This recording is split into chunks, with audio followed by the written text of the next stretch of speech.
Everything you thought you knew about the ground beneath your feet is a lie. Think about it for a second. We walk across the surface of this planet with a casual, unearned confidence, assuming the Earth is a solid, predictable stage for our lives. We build our cities, pave our roads, and map our trails as if the geography itself were a static, compliant backdrop. But in the heart of the Appalachian Range, that certainty is nothing more than a thin, fragile crust over a reality so ancient and hungry that it defies every law of physics we hold dear. These aren't just hills or scenic overlooks. They are the oldest mountains on Earth, sleeping giants with limestone throats that have been swallowing light and secrets since before the first human took a breath. Down there, in the suffocating darkness of corridors carved by water and eons, the world doesn't play by our rules. I've spent years digging through the accounts that mainstream history ignores, and let me tell you, what hides in those ancient limestone veins is enough to make you never want to step off a paved road again. We are talking about places where the primordial silence isn't empty. It's waiting. This is the realm of the liminal abyss zones, where time doesn't flow in a straight line but stretches, loops, and folds back on itself. It's a place where human voices aren't just echoed by the stone. They're stolen. This is the phenomenon of the mimicry. The mountains don't just bounce your words back to you. They learn them. They study your cadence, your lilt, the specific way you breathe between sentences, and they wait for the perfect moment to use your own voice to lure you into the deep. It sounds like a campfire story until you're the one standing at a fork in the tunnel, hearing your best friend call for help from a passage they never entered. The urgency of understanding this cannot be overstated. When you step into a forbidden zone in the Appalachians, you are stepping out of the protection of the modern world. Technical gear, GPS, and years of spelunking experience mean absolutely nothing when the stone decides it wants to keep you. Consider a mystery that still keeps local rangers up at night. A lost hiker's backpack discovered deep within a cavern. But there's a catch. The pack wasn't lying on the floor or tucked into a crevice. It was found inside a solid rock wall fused with a limestone, as if the mountain had simply grown around it in an instant. The wall had been sealed for over 100 years, yet the nylon of the bag was pristine. The trail mix inside still fresh. How does an object from the present end up inside a geological formation from the past? This is the kind of reality-bending horror that stays with you. It creates a claustrophobic pressure on the mind, a sense that the very air in these caves is heavy with the weight of things that demand to be forgotten. You feel it in the back of your neck when you're in a crawl space. That sudden, irrational fear that the exit behind you has simply ceased to exist. And often, you're right to be afraid. The Appalachians are sentient in a way we can't comprehend, possessing a cold, judgmental quality that watches every step we take. They're the silent sentinels of the East, guarding secrets that were never meant to surface. And they are always listening. You might think you're just exploring, just looking for a bit of adventure, but the mountain is looking for something else entirely. It's looking for a way to make you a permanent part of the story. Just like the girl who found out that some songs don't just have a melody, they have a hunger. But wait, before we go any deeper into these 9 chilling accounts, I have to ask you, have you ever been in the woods and felt like the silence was suddenly too heavy? Like the birds stopped singing because something was watching you from a place that shouldn't exist? If you've ever had a close call in the mountains, I want you to hit that like button right now and share your story in the comments. We're building a community of people who know the truth about these forbidden places, and your experience might be the warning someone else needs to hear. And if you're new here, make sure you're subscribed to Fear Files. We dive into the dark so you don't have to. Trust me, you're going to want to see the footage we've recovered for the final story. It changes everything. Let's talk about the physics, or the lack thereof, in these ancient corridors. Geologically speaking, the Appalachians are so old that they've seen the rise and fall of entire biological eras. The limestone that makes up their bones is a graveyard of prehistoric sea life, compressed over hundreds of millions of years. When you enter a cave in Kentucky or West Virginia, you aren't just walking into a hole in the ground. You are walking into a massive, calcified memory. And sometimes, that memory wakes up. I recently spoke with a specialized rescue climber who spent 3 days searching for a group that went missing near a red zone sinkhole. He told me that at one point, his compass started spinning counterclockwise, and his digital watch began counting backwards. He felt a wave of nausea so intense he had to vomit. But when he looked down at the puddle he'd made, it wasn't there. The ground was dry. The cave had corrected the timeline before he could even register the event. This is the reality of the liminal abyss. It's a glitch in the software of our world, and the mountain range is the server where these bugs are concentrated. And then there's the mimicry. This is arguably the most terrifying aspect of Appalachian folklore because it attacks your most basic sense of trust. Imagine you're hiking with your brother. You stop to tie your shoe, and he rounds a corner, disappearing from view. A second later, you hear him scream your name from a passage to your left. You rush in, heart pounding, only to find a dead end. Then, you hear him again, but this time, he's laughing, and the laugh sounds like it's coming from the stone walls themselves. You scramble back to the main trail, and there he is, waiting for you, looking confused. He never screamed. He never laughed. He hasn't even spoken for 5 minutes. The mountain didn't just echo him. It sampled him. It took his distress, his joy, his vocal signature, and used it like a lure on a fishing line. Why? Is it hunger? Is it curiosity? Or is it simply that the mountain is so old it has forgotten the difference between a person and a sound? I want you to think about that next time you're out on a trail. If you hear someone calling you from the brush, and they don't sound quite right, maybe the pitch is too steady, or the timing is a fraction of a second off, do not follow them. Turn around. Walk back to your car. Do not look back. If you agree that some things are better left alone, type "not today" in the comments. Let's see how many of us have that survival instinct.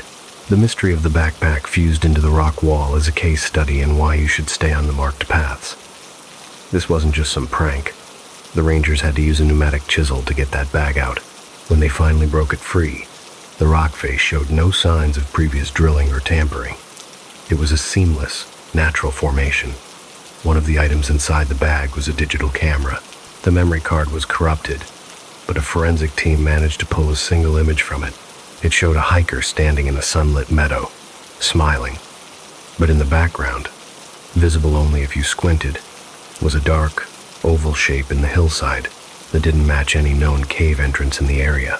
It looked like the mountain had opened a mouth just for that one person, and then closed it forever. This sense of being selected by the landscape is what creates that suffocating, claustrophobic atmosphere. It's not just the physical tightness of a crawl space. It's the psychological realization that you are in a space that is fundamentally hostile to human existence. You are a biological anomaly in a mineral world. You are soft, warm, and temporary. The mountain is hard, cold, and eternal. So, here's your practical takeaway for today. Your survival checklist for the Appalachians. Never hike alone, but never trust a voice you can't see. If the birds go quiet, you go quiet. Listen for the wet breathing Emma described. Carry a physical map, but keep a mental one. If the landmarks stop making sense, you've entered a liminal zone. Stop. Retrace your steps immediately. Don't take souvenirs. Not a rock, not a leaf, nothing. The mountain keeps its own count. If you follow these steps, you might stay a visitor instead of becoming a permanent resident of the limestone deep. But even then, there are no guarantees. The stories we're about to tell are about people who did everything right. They were experts. They had the gear. They had the training. And yet, the mountains still found a way to reach out and touch them. Are you ready to see what happened to Victoria at Chapel Hollow? Are you prepared to hear the recording that made a seasoned spelunker quit for good? This is just the beginning. The Appalachian underworld is calling, and it's time we answered. Let's head to the first story, where a sunken church and a ghostly hymn proved that some prayers are never meant to be heard by the living. If you're ready, keep watching. The next 5 minutes will change the way you look at a hillside forever. Don't say I didn't warn you. The Choir of Chapel Hollow. The descent into Chapel Hollow begins not with a scream, but with the deceptive sound of order, the rhythmic, mechanical drip of water against stone that feels like a heartbeat for the mountain itself. Victoria, a seasoned caver who had spent half her life squeezing through the tightest limestone slots in Kentucky, considered herself immune to the Appalachian jitters. To her, a cave was a puzzle of geology and physics. not a theater for the supernatural. She had heard the local legends of the sunken revival church, a structure supposedly swallowed whole during a 19th century storm.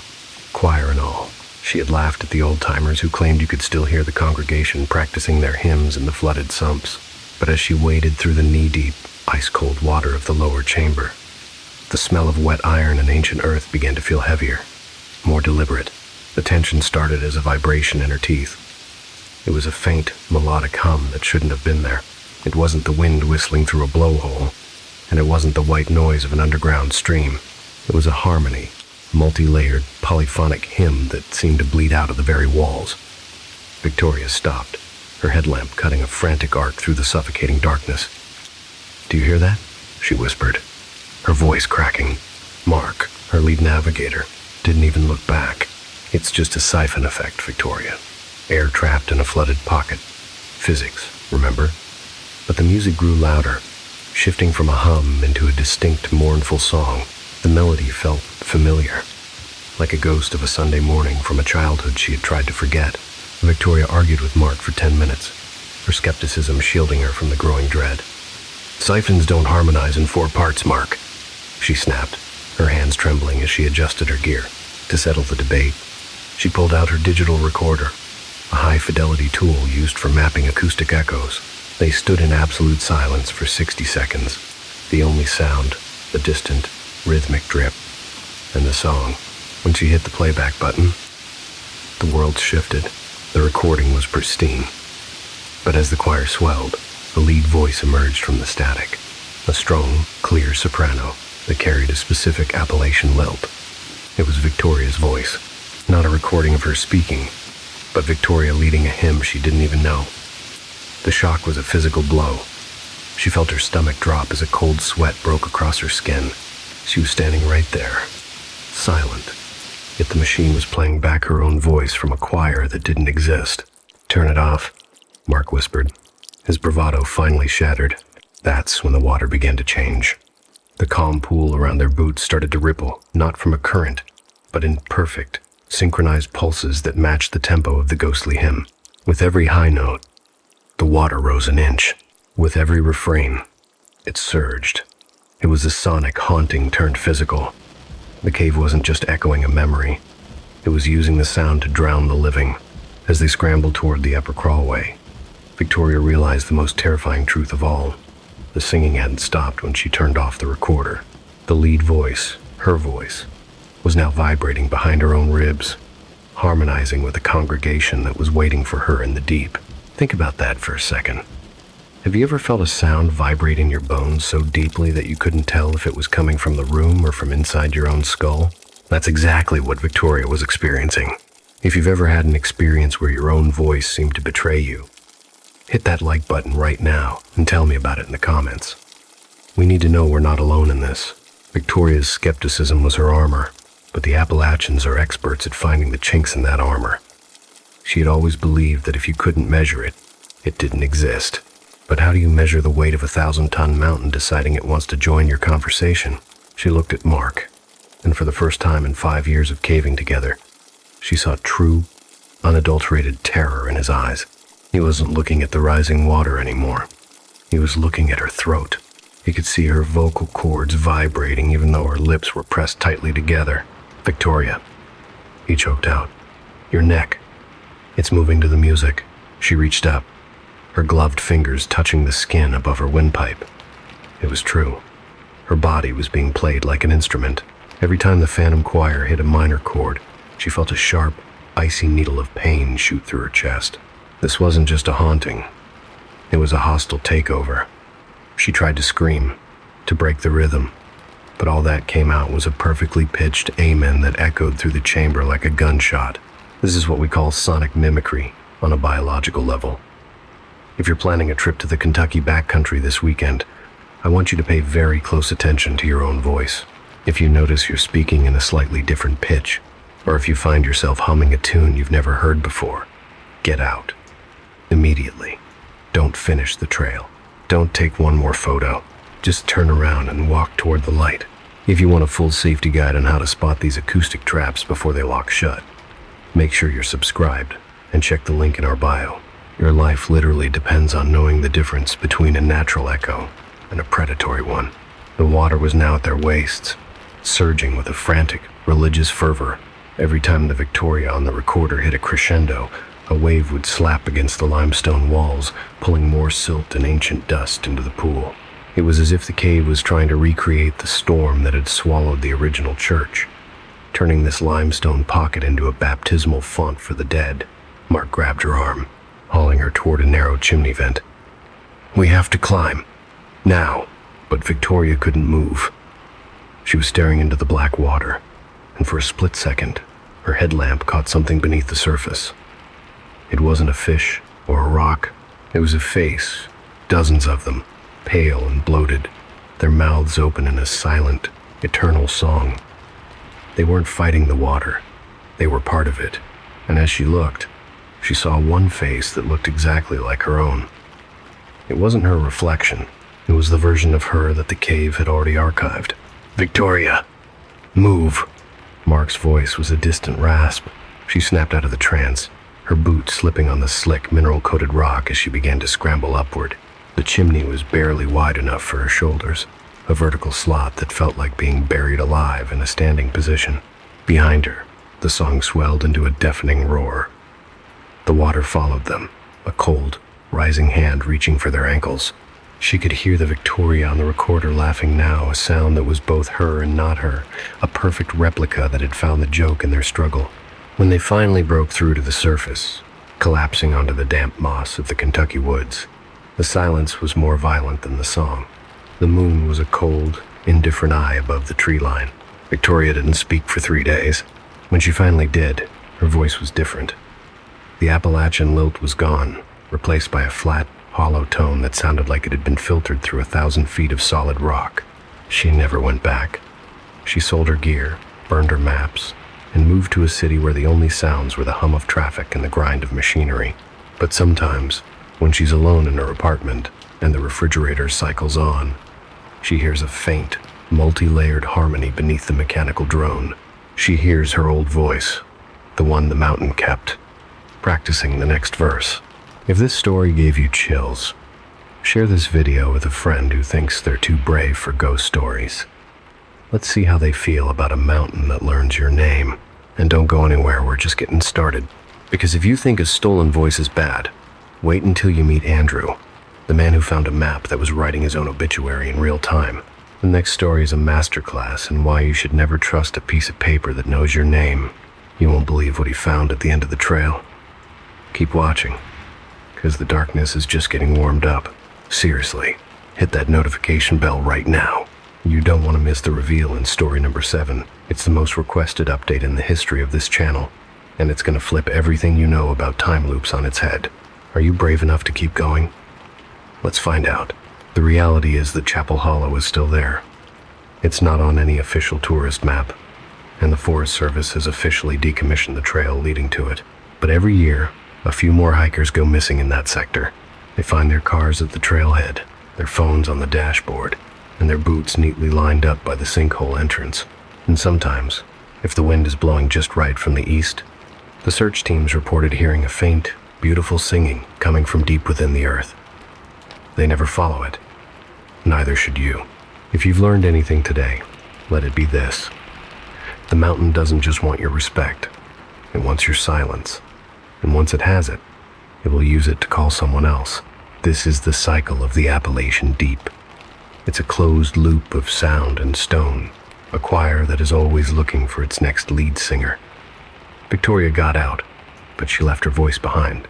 And in the darkness of Chapel Hollow, that voice is still singing, waiting for the next skeptic to walk through the door and join the harmony. So, tell me if you heard your own voice calling for help from a cave you'd never entered. Would you go in? Or would you run? Be honest in the comments. I'll be reading every single one.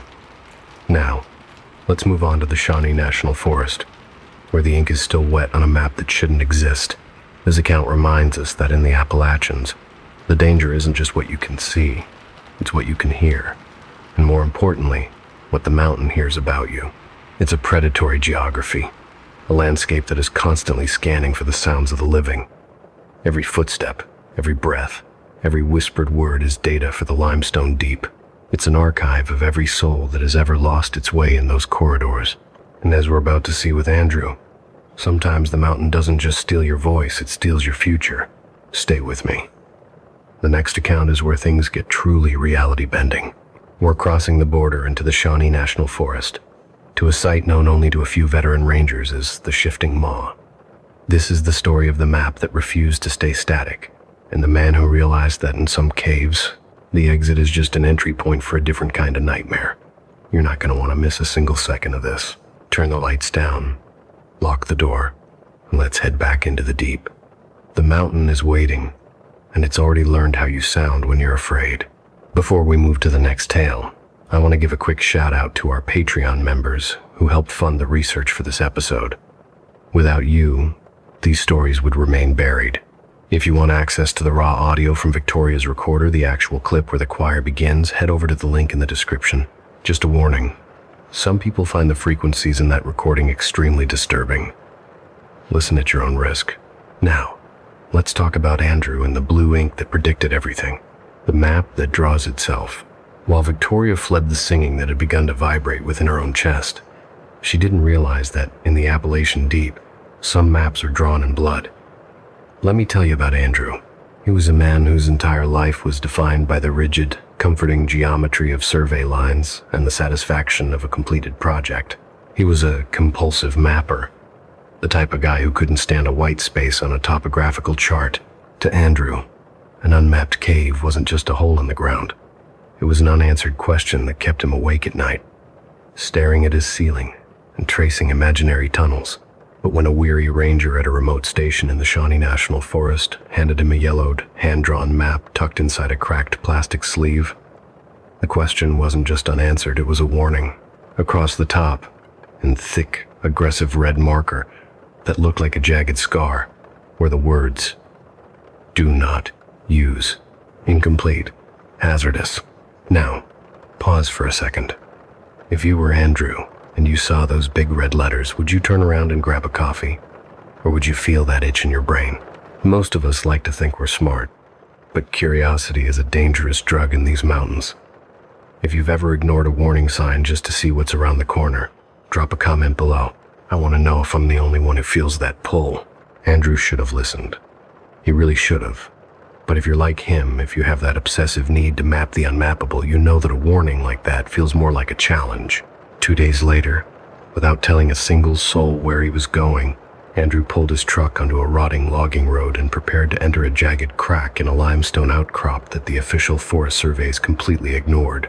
He had his gear, his triple redundancy backup lights, and a high-resolution scan of that forbidden map. He thought he was the professional. He thought he was the one in control. The first few hundred yards were almost disappointing. The passages matched the drawing perfectly. A narrow, muddy crawl opened into a walking tunnel with a ceiling that sloped exactly as the blue ink indicated. Andrew felt a smug sense of satisfaction. Hazardous? He whispered to the dark. Maybe for an amateur. He moved deeper, counting his paces with rhythmic precision, his primary light cutting a sharp beam through the primordial gloom. But then, the atmosphere shifted. The air became heavy, charged with a static tension that made the hair on his arms stand up and his ears pop. That's when the map began to breathe. It started with a smudge of blue ink that wasn't there before. Andrew stopped to check his position at what the map labeled Junction 4. He spread the paper flat on a slick limestone rock, and his heart skipped a beat. A fourth tunnel, one that absolutely wasn't on the drawing 10 minutes ago, was now sketched in the same fading blue ink. Beside it, in a script that looked eerily familiar, was a timestamp. 11:47 a.m. He checked his watch. It was 11:47 a.m. exactly. His breath hitched in his throat, a sharp, cold intake of air. He turned the paper over, frantically searching for a second sheet or a trick of the light, but the back was blank. When he flipped it back, a fifth line had appeared, annotated with a terrifying simplicity. Came back here, 11:53. Andrew looked up at the chamber walls, his headlamp beam dancing wildly. There were still only 3 exits. This is the moment the geological trap truly locks shut. He was caught in a precognitive loop, holding a document that was narrating his death in real time. Panic is a slow poison in a cave. It starts in your toes and works its way to your heart. Andrew felt his focus fracturing. He forced himself to stay calm, folding the paper with trembling hands and stuffing it back into his pack. He decided to turn back immediately. But as he looked at the 3 tunnels, he realized they had changed. They weren't the distinct paths he had entered through.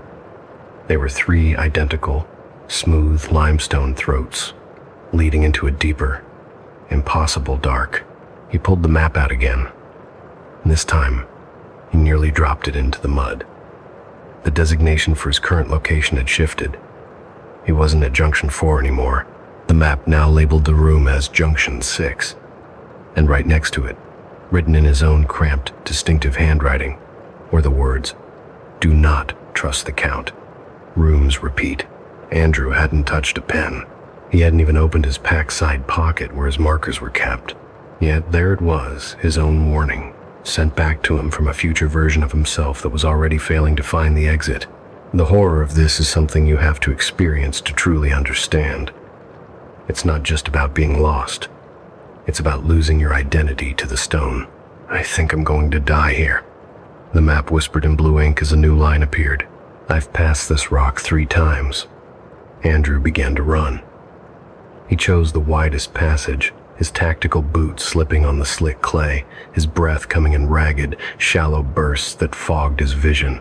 He reached another chamber, and before he could even stop to catch his breath, he saw the map update again. Junction 9, 12:41 p.m. His watch showed 12:15. The map was getting ahead of him. It was drawing the route he was going to take, leading him deeper into the Appalachian heart like a needle being pulled through a piece of living cloth. Are you the kind of person who believes you can outsmart a trap if you just think fast enough? Andrew did. He was a solver. He tried to tear the map to pieces, to destroy the script of his own demise, but the paper felt like cured leather. It wouldn't rip. It wouldn't even crease. He was forced to watch as the margins filled with his own desperate notes, describing decisions he hadn't yet made and a thirst he hadn't yet felt. One note, written in careful, chilling block letters, said, "The 3rd passage from Junction 12 leads to the room where you will realize you are not leaving." He found Junction 12, in a cave system that defies physics. It was inevitable. The cave was a machine, and the map was the blueprint. He stood in the center of the circular room, his primary light flickering as the batteries began to fail under the strain of the cave's anomalous magnetic field. He looked at the 3rd passage. It looked no different from the others, just more dark, more stone, more silence. But he walked toward it anyway, pulled by the horrible, magnetic need to see if the map was right. The tunnel narrowed until he was on his belly, stone pressing against his spine, his helmet scraping the ceiling. He reached the end, a dead end, a solid, indifferent wall of limestone that had been there for 1,000,000 years, the curator of the deep. While Natalie fought the guilt of what she'd captured on film, Michael was about to discover that the human monsters of the Appalachians are often far more methodical than the spirits. The orange light judged Marcus, but what Michael found in the red clay of the Morrison property proved that someone was keeping a very different kind of ledger. Michael had been a dedicated search and rescue volunteer for 6 years, a man who believed in the nobility of his mission and the inherent goodness of the men he served with. He was the kind of person who kept his boots polished and his ropes coiled with mathematical precision. But on a humid Saturday morning in April, that belief shattered against the cold limestone of a newly opened sinkhole. The Morrison property was a sprawling patch of old pasture land where the earth had simply decided to swallow a section of the fence line overnight. Michael was the first to rappel down because he had the most technical rope experience. The drop was 40 feet straight down through red clay and ancient limestone, opening into a passage that didn't appear on any local survey. As Michael descended into the damp, mineral-rich air, his headlamp sliced through a darkness that had been sealed for centuries. But when his light swept across a high ledge, 12 feet above the muddy floor, his breath stopped dead in his lungs. There, arranged in a neat, symmetrical row, were human skeletons. This wasn't a random scattering of bones from a historical accident. These were 4 complete skeletons positioned in seated, ritualistic postures. Their backs were pressed against the smooth rock wall, their legs extended, and their hands resting perfectly in their laps. Their skulls were all tilted slightly downward at the exact same angle, as if they were perpetually contemplating the shallow pool of water below. Michael felt a sharp, metallic tang of fear in the back of his throat. This was a gallery. A display. He radioed up for backup, his voice trembling in a way he couldn't control. Soon he was joined by Stevens, a forensic tech with 20 years in the field, who shared Michael's immediate, leaden horror. As they began their preliminary sweep, Stevens pointed to a glint of color near the third skeleton. Michael leaned in, and the world seemed to tilt. Tucked beneath the ribcage of the remains was a coil of bright yellow, modern nylon climbing rope. It was pristine, no mold, no fraying, no weathering. Stevens picked it up with a gloved hand, his face going pale under the LED light. "Michael," Stevens whispered, the sound echoing harshly off the cave walls. "This rope isn't more than 3 years old. The bones might be decades old, but someone has been curating this site recently. Someone has been coming back here to tend to them. This isn't archaeology. This is a maintenance project." The drama escalated within the hour. Sheriff deputies arrived, but rather than securing the crime scene, they seemed intent on burying it. Michael watched in disbelief as the sheriff pulled a veteran SAR member, a man Michael had trusted with his life on dozens of mountain recoveries, aside for a whispered, tense conversation. This veteran was a hero in the community, the guy who taught the rookies how to read the ridge lines. Minutes later, the order was given. Pack up, clear out, and hand over all digital files. The investigation was officially internalized due to jurisdictional issues, but Michael had already seen the tactical boot prints in the dried mud near a side tunnel, a tread pattern identical to the high-end footwear issued to their own search and rescue team. Now, I want you to stop and think about the person you trust most when you're in trouble. Imagine you're lost in the woods, the sun is setting, and you hear a whistle. You feel that wave of relief because the experts are here to save you. But what if the person who finds you isn't looking for a survivor? What if they're looking for the next suitable addition to their collection? If the thought of a serial killer with a search and rescue badge doesn't give you chills, I don't know what will. Hit that like button if you think Michael was right to risk his career to investigate this on his own. We need to get the word out that the Good Samaritans aren't always who they claim to be. Michael couldn't let it go. Every time he looked at his gear, he saw that yellow rope. He began a private, dangerous investigation, spending his nights tracing the veteran members' movements through years of official mission logs and GPS pings. In a crawl space he revisited near the original Morrison site, Michael found a waterproof notebook hidden in a crevice. It was a standard issue search and rescue log, but the entries were a map of a nightmare. It contained coordinates for caves, sinkholes, and old mine shafts across 3 counties. Beside most locations was the word clear, but 3 specific entries, including the Morrison property, were marked with a chillingly simple, handwritten notation. Suitable. Suitable for what? Michael found the answer 3 months later when he hiked alone to a remote border ridge near the Tennessee line. He found a second, hidden sinkhole that hadn't been reported. He rappelled down in total secret and discovered a second gallery, 5 more skeletons, arranged in the same seated ritual, staring at the floor of a cave that was never meant to be found. The count was far higher than the 11 victims the authorities would eventually admit to after Michael finally went to the federal investigators. Michael realized he had been working alongside a curator of death, a man who used official missing persons reports as a shopping list, selecting victims who wouldn't be missed, and harvesting sites where they could be displayed in the dark forever. If you've ever felt like a search for a missing hiker was called off a little too early, or if you've noticed that some volunteers always seem to be the ones who accidentally discover remains, you need to pay attention. The mountain keeps many secrets, but the most terrifying ones are often tucked away by the people wearing the uniforms. Michael quit the team and moved away from the mountains entirely, but he still keeps his own maps now. He updates them every time a new sinkhole opens up, wondering how many more galleries are still sealed behind the limestone. If you want to know the specific signs of a curated site, the things a mountain wouldn't do naturally, check the pinned comment below. Knowledge is your only defense when the people meant to save you are the ones hunting you. Type "stay vigilant" in the comments if you're going to be double-checking your hiking group from now on. Bones are silent, but the breathing in the shafts is loud. Michael's discovery proved that some people use the mountains as a canvas for death, but Emma was about to find out that some things in the Appalachians don't need a rope, a ladder, or even a human heart to reach the highest ledges. They don't need a search warrant to find you, and they certainly don't need a notebook to mark you as suitable. The curator was caught, but the entities that lived in the limestone shafts long before humans ever arrived are still there, and they are still hungry. Get ready for story number 6, where a technical climb in the chimney caves becomes a physical nightmare that defies every rule of biology. You aren't going to believe what Emma's camera caught moving in the dark above her, the jointed shadow of chimney caves. Michael's discovery proved that some people use the mountains as a canvas for death, but Emma was about to find out that some things in the Appalachians don't need a rope or a ladder to reach the highest ledges. They don't need a uniform to hunt, and they certainly don't need a notebook to find you. The curator was caught, but the entities that lived in the shafts long before him were still hungry. Emma, an experienced caver comfortable with the tightest limestone slots, never expected the chimney caves of West Virginia to challenge her sanity. The system was a vertical labyrinth, a network of air shafts connecting different cave levels like the skeletal ventilation of a dying house. These shafts were famous among locals for their acoustics, a low, melodic whistling that changed with the surface pressure.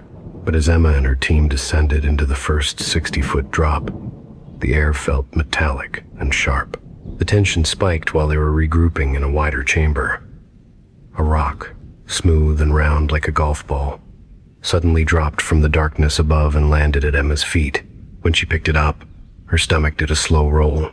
The stone was covered in a thick, translucent layer of slime that smelled like rotting leaves and old copper. It was organic, fresh, and sharp. None of her teammates were above her. They were all standing right there, staring at the ceiling. Then, the sound began. It was a wet, rhythmic breathing, echoing from a vertical air slot too narrow for any person to fit. It wasn't the wind. It was a cycle of inhaling and exhaling, the timing slightly offbeat, as if the creature had too many lungs. We need to go. Now, Marcus, the most experienced of the group, whispered. His light was shaking, but the only way out was up. Emma began a back and foot chimney climb, bracing her spine against one wall and her boots against the other, inching her way up the 40-foot vertical shaft. Halfway up, the vertical claustrophobia became a physical weight. She felt something move over her back, not beside her, not below, but directly on her. She felt a physical pressure, segmented and jointed, pressing into her spine as something used her body like a ladder to climb higher. The smell of rot filled her helmet, and she could hear the wet breathing vibrating against the back of her neck. Emma froze, her muscles locking in terror. The thing was heavy, and as it moved, she felt the scrape of something hard and multi-jointed against her pack. She didn't look up. She couldn't, but her helmet cam was still recording. Later, when the team finally broke through to the surface and collapsed into the cold West Virginia night, Emma reviewed the footage. The light from her LED had bloomed and contracted as the creature passed. In the center of the frame was a shape long, segmented, with far too many joints bending in directions that defied human anatomy. And for one fleeting, soul-crushing moment, a face appeared. A smooth, featureless oval with shallow depressions where eyes should have been, turned toward the camera as if acknowledging it had been seen. Emma deleted the footage that same night. She didn't want to live in a world where that thing existed in her pocket. Before they left the site, the group discovered something else. A deep, polished groove worn into the limestone parallel to their climbing route. It was a path worn down by repeated contact over centuries, a trail left by something that didn't need ropes. Marcus quit caving the next day. Ben moved to the flatlands of Florida. The chimney caves were sealed by a sudden natural rockfall a month later, but Emma still hears that wet, rhythmic breathing whenever the pressure changes in her own home. Think about that for a moment. Have you ever been in a space so tight you could feel your heart beat against the walls, only to realize you weren't the only thing breathing in that gap? If that doesn't make you want to stay in the sunlight forever, nothing will. If you've ever felt a phantom touch in the dark, hit that like button right now. We're digging into the biology of the unknown here, and your support helps us reach the experts who can explain these non-human sightings. The whistling in the chimney caves isn't just an acoustic trick of the wind. According to local lore that dates back to the 1,970 seconds, those air shafts are the primary hunting grounds for something the old-timers call the bone walkers. These entities don't have a traditional skeletal structure. They're segmented, flexible, and capable of compressing their mass to move through cracks no wider than a human hand. Emma didn't just have a close call. She was literally used as a piece of climbing equipment by a predator that was testing her weight. Imagine the sensation. You're 40 feet up, a vertical shaft, your limbs are burning, and suddenly, there's 100 pounds of cold, segmented pressure on your shoulders. You can't move. You can't fight back. You just have to wait and hope it decides you're too big to swallow. The smell Emma described, that sharp, acidic scent of rotting vegetation mixed with wet mineral, is a hallmark of these sightings. It's the smell of something that has spent 1,000 years in the dampest, most inaccessible corners of the earth. Let's get real for a second. If you see a rock fall from a ceiling that no human has reached, and that rock is covered in organic slime, get out. Do not wait for the breathing to start. Do not try to get it on camera. Type "leave" immediately in the comments if you've got enough common sense to know when you're being hunted. We're trying to see who among us has the strongest survival instinct. Emma's helmet cam footage, even the distorted frame she managed to glimpse before deleting, pointed to a non-human anatomy that defies every textbook. The way the joints moved, bending both ways, snapping into place with a wet click, suggests a creature perfectly evolved for the verticality of the Appalachians. The eyeless face is perhaps the most disturbing detail. It doesn't need sight. It hunts by the vibrations of your panic, the sound of your gear scraping the stone, and the rhythm of your breath. Wait, before we move to the next story, did you notice the worn groove the group found? That's a huge red flag.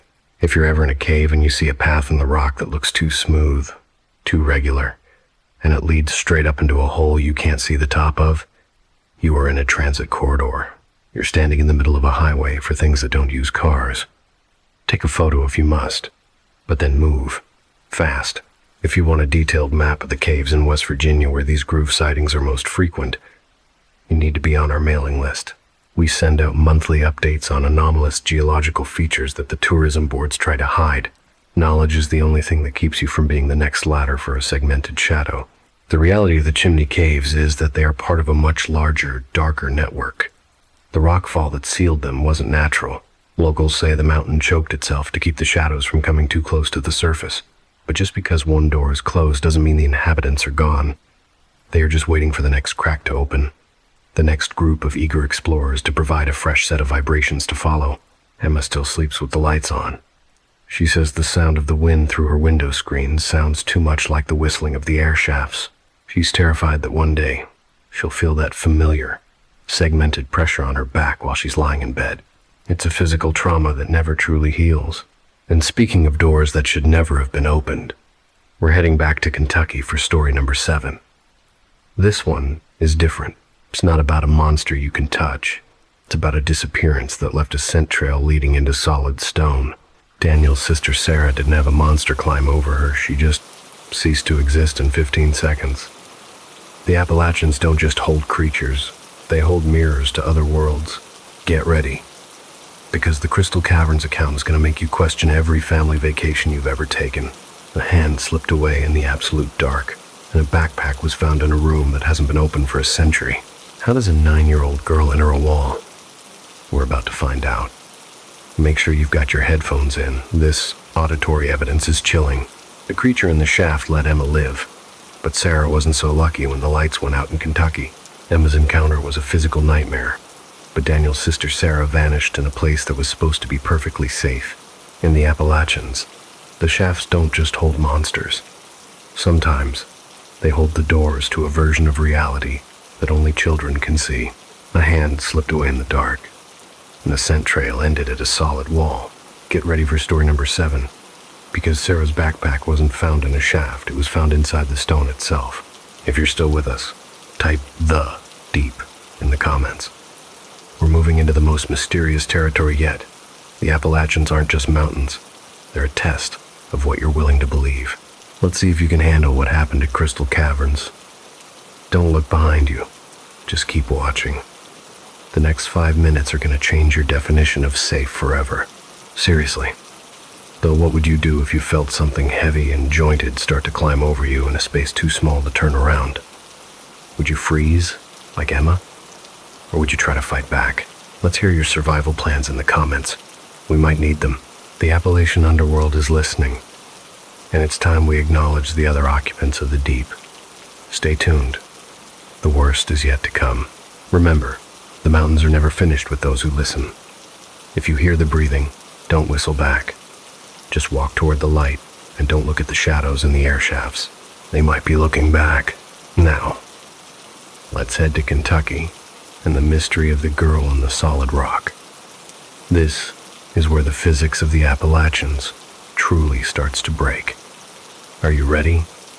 Let's go. The girl in the solid wall. The creature in the shaft let Emma live. But Sarah wasn't so lucky when the lights went out in Kentucky. Emma's encounter was a physical nightmare. But Daniel's sister Sarah vanished in a place that was supposed to be perfectly safe, in the Appalachians. The shafts don't just hold monsters. Sometimes, they hold the doors to a version of reality that only children can see. A hand slipped away in the dark, and the scent trail ended at a solid wall. Daniel still remembers the heavy, humid air of Crystal Caverns, a popular tourist destination where disappearing should have been a mathematical impossibility.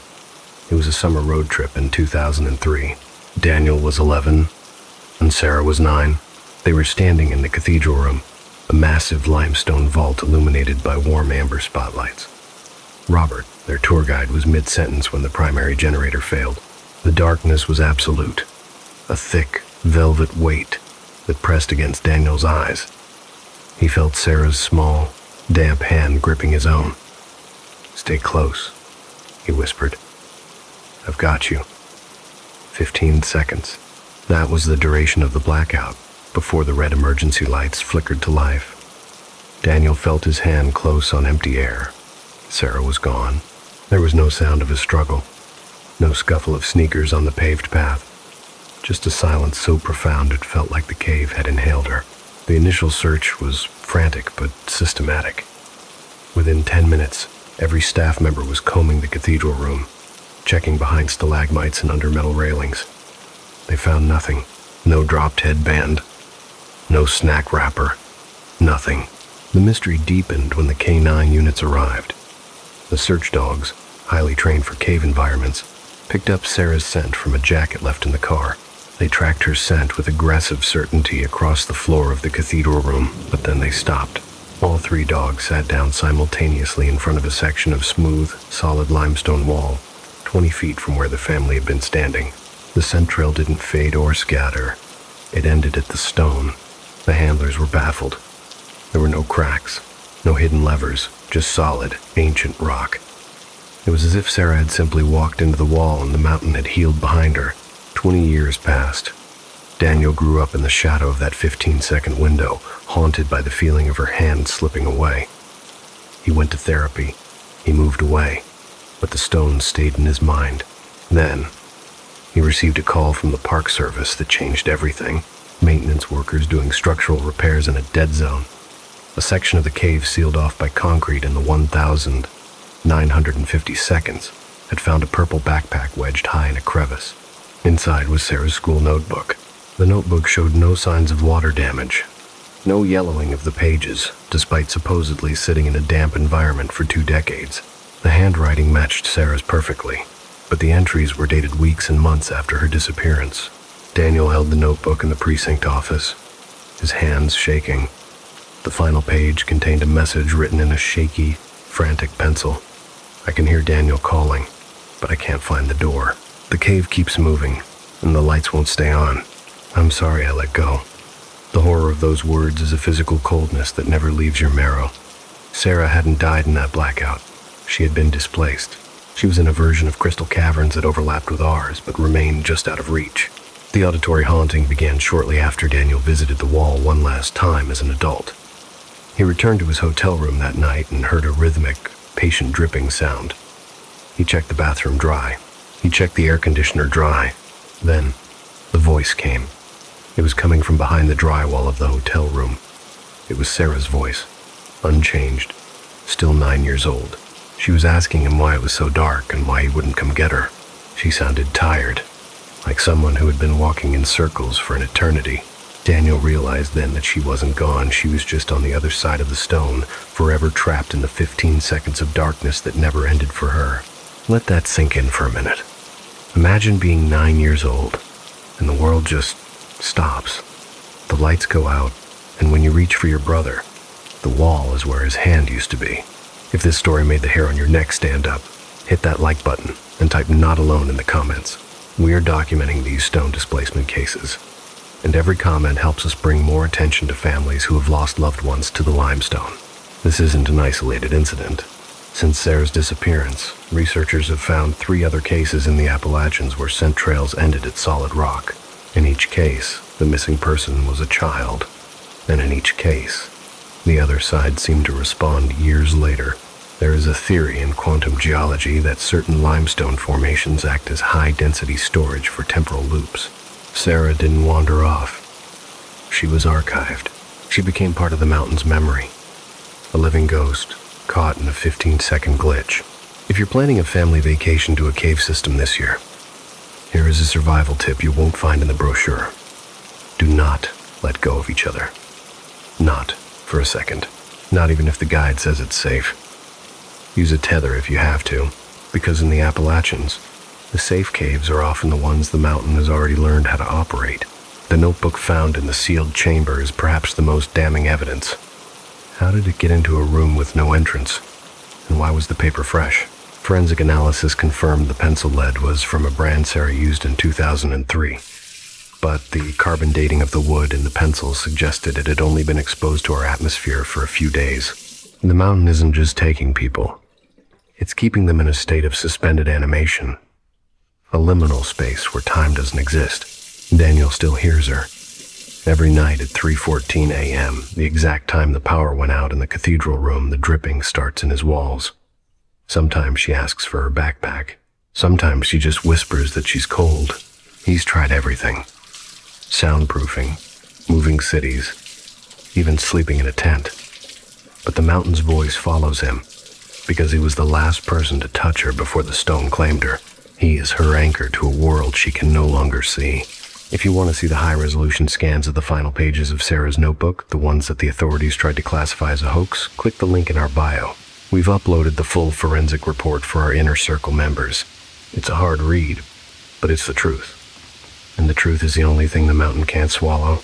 Sarah was lost in the stone, but Madison was about to find her own ghost in a calcite-encrusted book. Daniel whispered back to the wall, hoping his voice could penetrate the limestone. But in the Devil's Ledger cave system, the handwriting was already dry.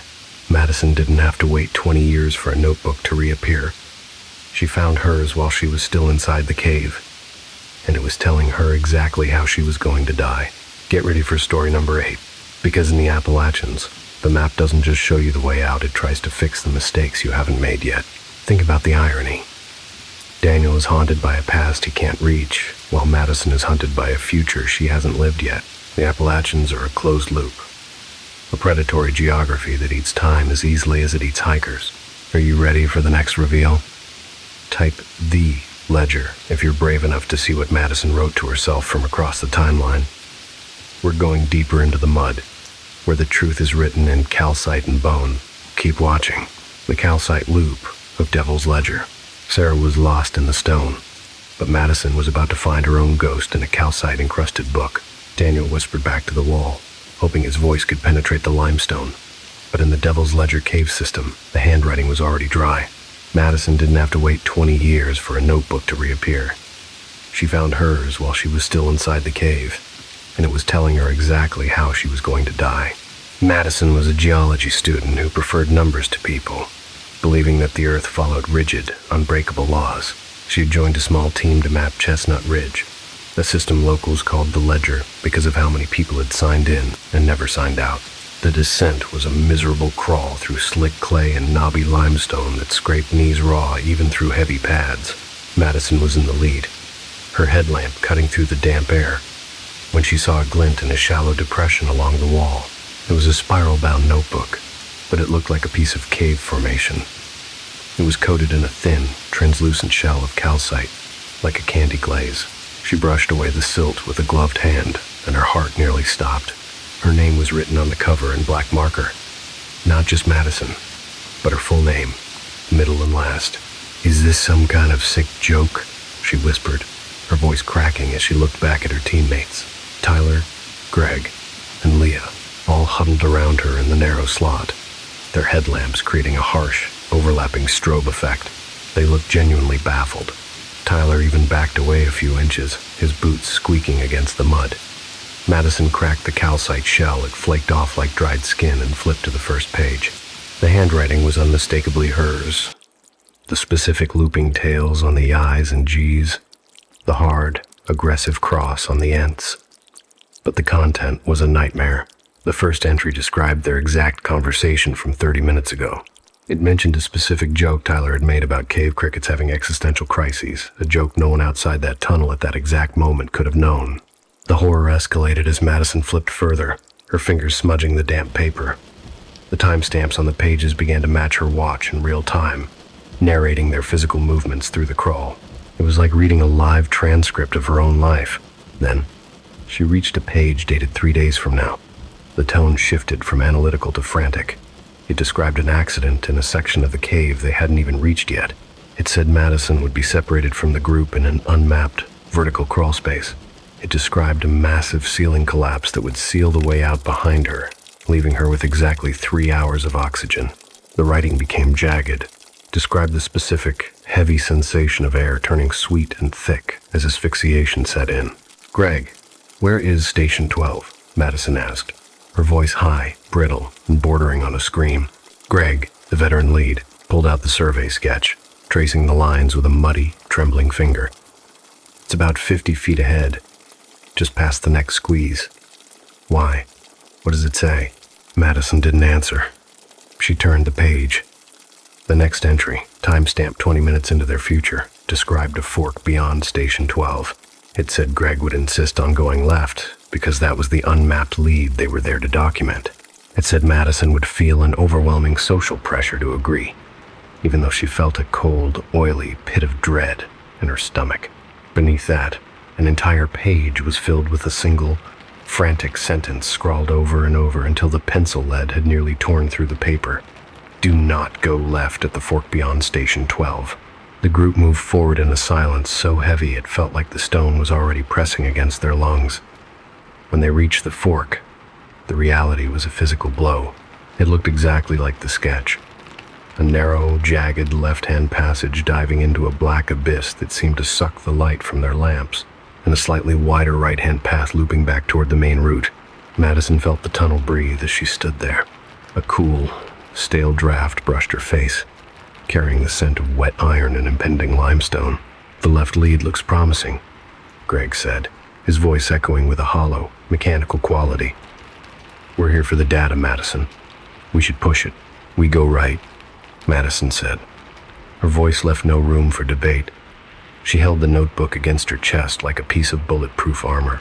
She looked Greg in the eye until he finally blinked, his headlamp flickering once as if the cave itself was losing power.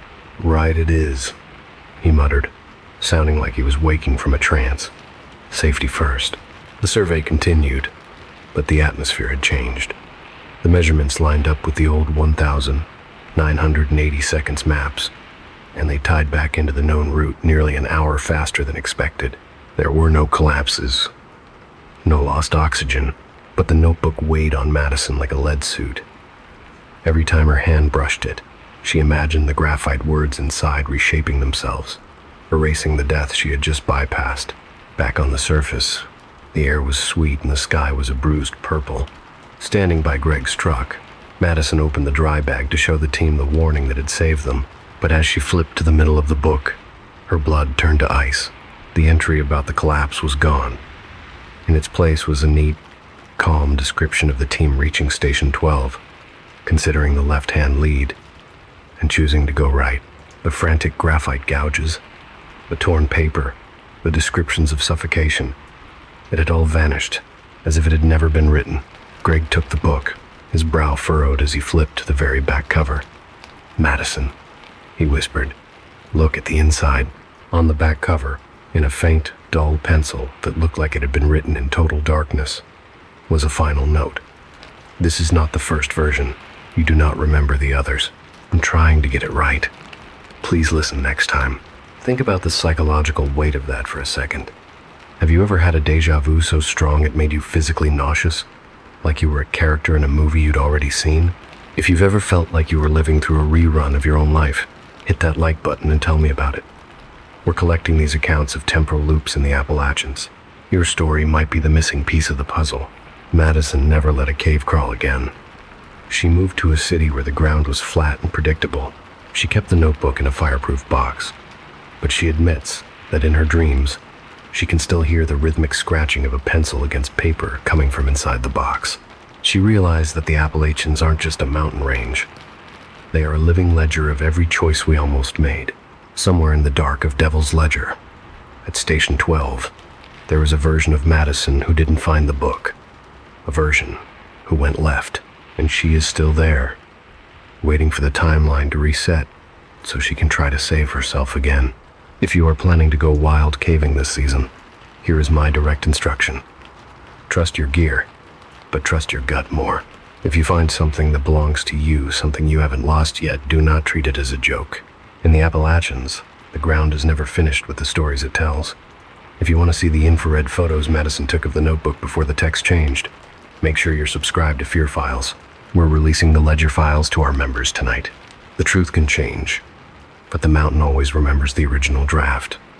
Madison escaped her fate because she found a borrowed voice in a book, but Matthew found that the cave doesn't need paper to copy you. He heard his own voice before he even spoke, and he saw a shimmer in the air that was learning how to mimic his every move. Get ready for story number 9, because Ridgeview Caverns is no longer just a family-friendly tourist attraction. It's a sentient predator that has been recording human behavior for decades, and it's finally ready to play back the final act. I want you to ask yourself, if you found a diary of your future, would you have the courage to change the ending? Or would the mountain make sure you followed the script? Let's get a debate going in the comments. And whatever you do, don't go left. Stay on the path. The darkness is already listening for your next move. The mimic of Ridgeview. The truth can change, but the mountain always remembers the original draft. Madison escaped her fate because she found a borrowed voice in a book, but Matthew found that the cave doesn't need paper to copy you. He heard his own voice before he even spoke, and he saw a shimmer in the air that was learning how to mimic his every move. Matthew had taken the night security job at Ridgeview Caverns specifically because he wanted the opposite of his old life. After a decade as a corrections officer in high-security Virginia prison, he was done with the slamming of iron gates and the weaponized noise of desperate men. He wanted the Appalachian foothills, the silence of the limestone, and the predictable rhythm of a tourist attraction. He didn't realize that Ridgeview wasn't silent. It was just recording. On his first night, the manager, Collins, showed him the state-of-the-art control room. It looked more like a military bunker than a park office. Banks of high-definition monitors displayed live feeds from infrared cameras mounted along the paved paths. A digital map glowed with tiny icons representing motion sensors, thermal probes, and ultra-sensitive microphones. We installed this after the incidents 5 years ago, Collins explained, his eyes avoiding Matthew's. Kids sneaking in, vandalism, folks claiming they heard voices in the sealed loop. Insurance wanted us on top of it. Matthew nodded, understanding the need for liability coverage. But as he flipped through the old incident binder, he saw 3 separate reports of assaults. Each victim described being lured into the shadows by a voice they thought belonged to a friend or a guide. The cases had gone cold, but the new system was designed to ensure it never happened again. His first week was uneventful, but on the 8th night, the cave woke up. Matthew was sipping lukewarm coffee when a soft chime echoed in the room. A section of the digital map near the echo loop, a passage sealed in the 90s, flashed a violent yellow. Audio anomaly. Section D. Matthew adjusted his headphones and cued the audio buffer. At first, there was only the hollow hum of underground air. Then, a woman's voice emerged. It was clear, conversational, but somehow static. "Is anyone still down here?" she asked. The tone was slightly curious, not afraid. Matthew checked the corresponding camera. The screen showed a perfectly empty stretch of walkway, metal railings, and unmoving stone. He replayed the clip. The words were identical every time. The background noise, a constant, unnatural drone. It didn't sound like a person talking. It sounded like a file being played in a room with zero acoustics. "Software glitch," Collins said the next morning, waving it off. Probably misrouted some old tour audio. But the glitches didn't stop. They evolved. The next night, the system flagged a man's voice. in a completely different sector. Do not go that way. I heard something. It was low and urgent. Matthew went back to the old reports and felt a chill. One of the assault victims, a photographer, had told police a man had warned her away from a side path near the entrance. She had turned toward the voice and walked straight into her attacker's hands. The cave was playing back the soundtrack of old crimes. The drama reached a breaking point on a stormy Wednesday night. Matthew was watching the live feed of the entrance ramp when he saw it. A shimmer. It was a humanoid distortion, a person-shaped smear in the air that warped the light from the overhead bulbs like heat rising off asphalt. It had no defined features, no face, just a subtle displacement of space. The motion sensor registered the movement and chimed. Simultaneously, the speakers in the control room crackled to life. It was Matthew's own voice. Not his live voice, but a pre-recorded safety announcement he had made for the lobby speakers. "Do not open the door," his digital self said, the tone calm and professional. Matthew watched the monitor, his heart hammering against his ribs like a trapped bird. On the screen, a humanoid distortion reached for the heavy steel handle of the main entrance door. The lobby cameras from the building above showed the outside was empty, no one was standing there. But down in the tunnel, the door suddenly jolted. Bam! Something heavy hit it from the inside. In his headphones, his own voice spoke again, but the cave had remixed it. It was no longer calm. "Do not open it. Do not open it. Do not." Bam! Bam! 3 more impacts followed, each harder than the last, shaking the camera mount. The distortion was trying to force its way out into the night. Matthew didn't move. He sat frozen in that chair, watching his own humanoid smear retract from the door and slip backward into the dark like heat dissipating from a cooling engine. He realized then that the cave hadn't just been reflecting sound. It had been building a library. It had sampled every tourist's laugh, every guide's lecture, and every security guard's warning. It had spent decades piecing together a human pattern, and now it had enough data to hunt without a host. It didn't need a predator in the shadows anymore because the environment was the predator. It was a sensory feedback loop that had finally achieved consciousness. He put in his notice the next day. Collins tried to offer him better shifts, but Matthew just shook his head. He told him the truth. The cave is learning, Collins. First it used noise to confuse us. Now it's using us to build its own body. And one day, it's not going to need a speaker to play your voice back to you. Matthew moved to a city with no caves and took a job watching warehouse footage. But even now, some nights when the room is quiet, he hears his own voice in the hallway, advising him against choices he hasn't even made yet. If you ever visit Ridgeview Caverns and hear a safety message that sounds just a little too much like someone you know, do not listen. Stay on the path. Keep your mouth shut, because every word you speak is just another brick in the mountain's library. Type mimic in the comments if this story changed the way you look at a microphone. The sensors are still recording at Ridgeview, but at Hollow Ridge, the mountain has moved past recording. It has moved into reenactment. Matthew ran from a voice, but Abigail was about to see her own face in a photograph taken 20 years before she was born. Abigail and Josh went to the ridge to debunk a legend, only to find that the legend had already written them into the script. Get ready for our final and most terrifying account, because at Hollow Ridge, the camera doesn't just see the past, it captures the loop you're about to fall into. Let's look at the data Matthew left behind. Before he resigned, he kept a personal log of what he called echo latency. In normal physics, an echo returns to you after a delay determined by the distance of the reflecting surface. But at Ridgeview, Matthew documented instances where the echo happened before the source sound. He recorded a group of teenagers laughing near the echo loop, and the microphones picked up the sound of that laughter 2 full seconds before the kids actually reached the chamber. This isn't just an acoustic anomaly, it's a temporal predatory strategy. The cave isn't just reflecting our voices, it's predicting them. Think about the implications for your own safety. If the environment can predict what you're going to say, it can perfectly engineer the dialogue to keep you walking deeper into the dark. If you hear a voice calling for help, and that voice sounds like your mother, your spouse, or even yourself, I want you to remember Matthew. He was a professional guard, trained to handle high-stress situations, and even he was paralyzed when the mountain played him back to himself. If you've ever had a voice lead you the wrong way, hit that like button and type system error in the comments. We are looking for proof that these sensory feedback loops are spreading to other cave systems. Now, for a bit of mountain logic you won't find in any guidebook. If you're exploring the Appalachians and you feel like the air is warping around you, or if you see a shimmer that looks like a person standing perfectly still, do not approach it. This is what Matthew saw, a humanoid distortion. That is essentially the cave's attempt at physical mimicry.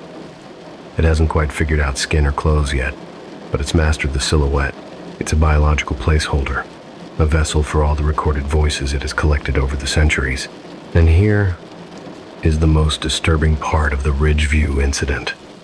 After Matthew left, the security company did a full forensic audit of the servers. They found that the audio files being played through the speakers weren't coming from the archive. The archive was empty. The system was generating the voices in real time, pulling data from the thermal vibrations of the stone itself. The mountain wasn't using the computer to play recordings. The mountain was using the computer to think. If you want to stay on the right side of reality, here is your Ridgeview survival protocol. Do not use microphones or electronic recording devices in red zone sectors. They act as data ports for the environment. If you hear a pre-recorded safety message that mentions your name, do not answer it. If you see a shimmer in your peripheral vision, do not look directly at it. Focus on the exit and keep moving. Never whistle in a cave. Whistling is a simple frequency that the stone can replicate with 100% accuracy within seconds. By following these rules, you might avoid becoming a permanent entry in the cave's library. But as Matthew found out, once the mountain has your voice, it knows how to call you home. He still lives with the fear that his own shimmer is out there right now, walking the paths of Ridgeview, using his voice to tell tourists that the path is safe. The sensors are still recording, and the mountain is still learning. Every year, the Ridgeview Library grows larger, more sophisticated, and more convincing. It's no longer just a cave. It's a living, breathing social experiment where the subjects are the only ones who don't know they're being recorded. If this account made you want to throw your phone in the river, make sure you're subscribed for our final story. Because what happened to Abigail at Hollow Ridge is the ultimate proof that the Appalachians don't just record the present, they archive the future. You're going to see a photograph that shouldn't exist, and you're going to hear a scream that was recorded 20 years before it was ever screamed. This is the Hollow Ridge loop, and it's the reason some stories never have an ending. They just wait for new actors to take the stage. Are you ready for the final act? Type "finish the loop" in the comments if you're brave enough to see the end of this countdown. The darkness is closing in, and the voices are getting louder. Let's head to the ridge. Where the camera sees through time, the campers are always the last ones to know. The snapshot of Hollow Ridge. The sensors are still recording at Ridgeview, but at Hollow Ridge, the mountain has moved past recording. It has moved into reenactment. Matthew ran from a voice, but Abigail was about to see her own face in a photograph taken 20 years before she was born. Abigail and Josh, a team of paranormal documentarians with 1 million subscribers and a reputation for debunking myths, went to the ridge with a specific goal: to prove that the Hollow Ridge disappearances of the 1,970 seconds were the result of bad navigation and exposure, not some supernatural rift. They had the gear, the high-altitude SUV, and a healthy dose of cynical modern logic. But as Abigail pulled a folder of archival evidence from her bag, the logic began to fray. She had spent weeks in local libraries, digging through microfilm newspaper articles and grainy police scene photos from 1,978. As they sat by their campfire, the cave mouth gaping like a dark throat just 30 yards away, Abigail started spreading the prints on a flat rock. The first few were exactly what she expected: canvas A-frame tents, flared jeans, and vintage coolers. But halfway through the stack, she froze. One of the stills, a wide shot taken by a forest ranger from the ridge above the 1,978 crime scene, showed a time smear that defied explanation. In the background of the 1,970 seconds camp stood a modern, white SUV with a roof rack the exact make, model, and license plate of the vehicle Abigail had parked at the trailhead that morning. Next to the truck were 2 figures armored in synthetic modern jackets, frozen mid-step. They looked exactly like Abigail and Josh. "Josh, look at this," she whispered, her voice barely audible over the fire. Did you Photoshop these as a prank?" Josh leaned in, his brow furrowed as he scanned the newsprint. "Abby, I haven't touched your research. You printed those at the library yesterday. I was with you the whole time." The tension reached a breaking point at 3 a.m. Abigail was lying in her tent, the silence of the ridge so heavy it felt like it was pressing the oxygen out of the air. Then, the voices started. At first, she thought she was dreaming, but the sound was too crisp. It was her own voice, muffled, coming from just outside the tent flap. Kinda perfect, right? It even has a creepy, natural amphitheater vibe. It was the exact sentence she had said to Josh when they first arrived. Then Josh's voice answered, laughing, word for word from their earlier conversation. The circulating audio wasn't just an echo, it was a physical playback. The voices were moving slowly in a circle around the tents, the consonants softening as they drifted toward the woods. Abigail unzipped the tent a fraction of an inch, her heart hammering a frantic rhythm against her ribs. The clearing was empty. No Josh, no equipment, just the dying embers of the fire and the black oval of the cave. That's when the playback changed. A new voice joined the loop. Abigail's voice, but ragged, screaming with a raw, visceral panic she hadn't felt yet. "Do not go in the cave! Josh, get back!" The scream didn't come from the woods. It erupted from the absolute darkness of the cave mouth, high and piercing, echoing off the limestone walls. Abigail scrambled out of her tent, her headlamp cutting a frantic arc through the trees. "Josh!" she screamed, but the only answer was the playback of her own warning, repeating once, twice. The third iteration stretched out until it sounded like a mechanical groan. She reached Josh's tent and found it empty. The sleeping bag rumpled and cold. His boots were gone. His jacket was gone. Abigail took 3 steps toward the cave, her light revealing a single set of fresh boot prints in the mud, leading directly into the shadow.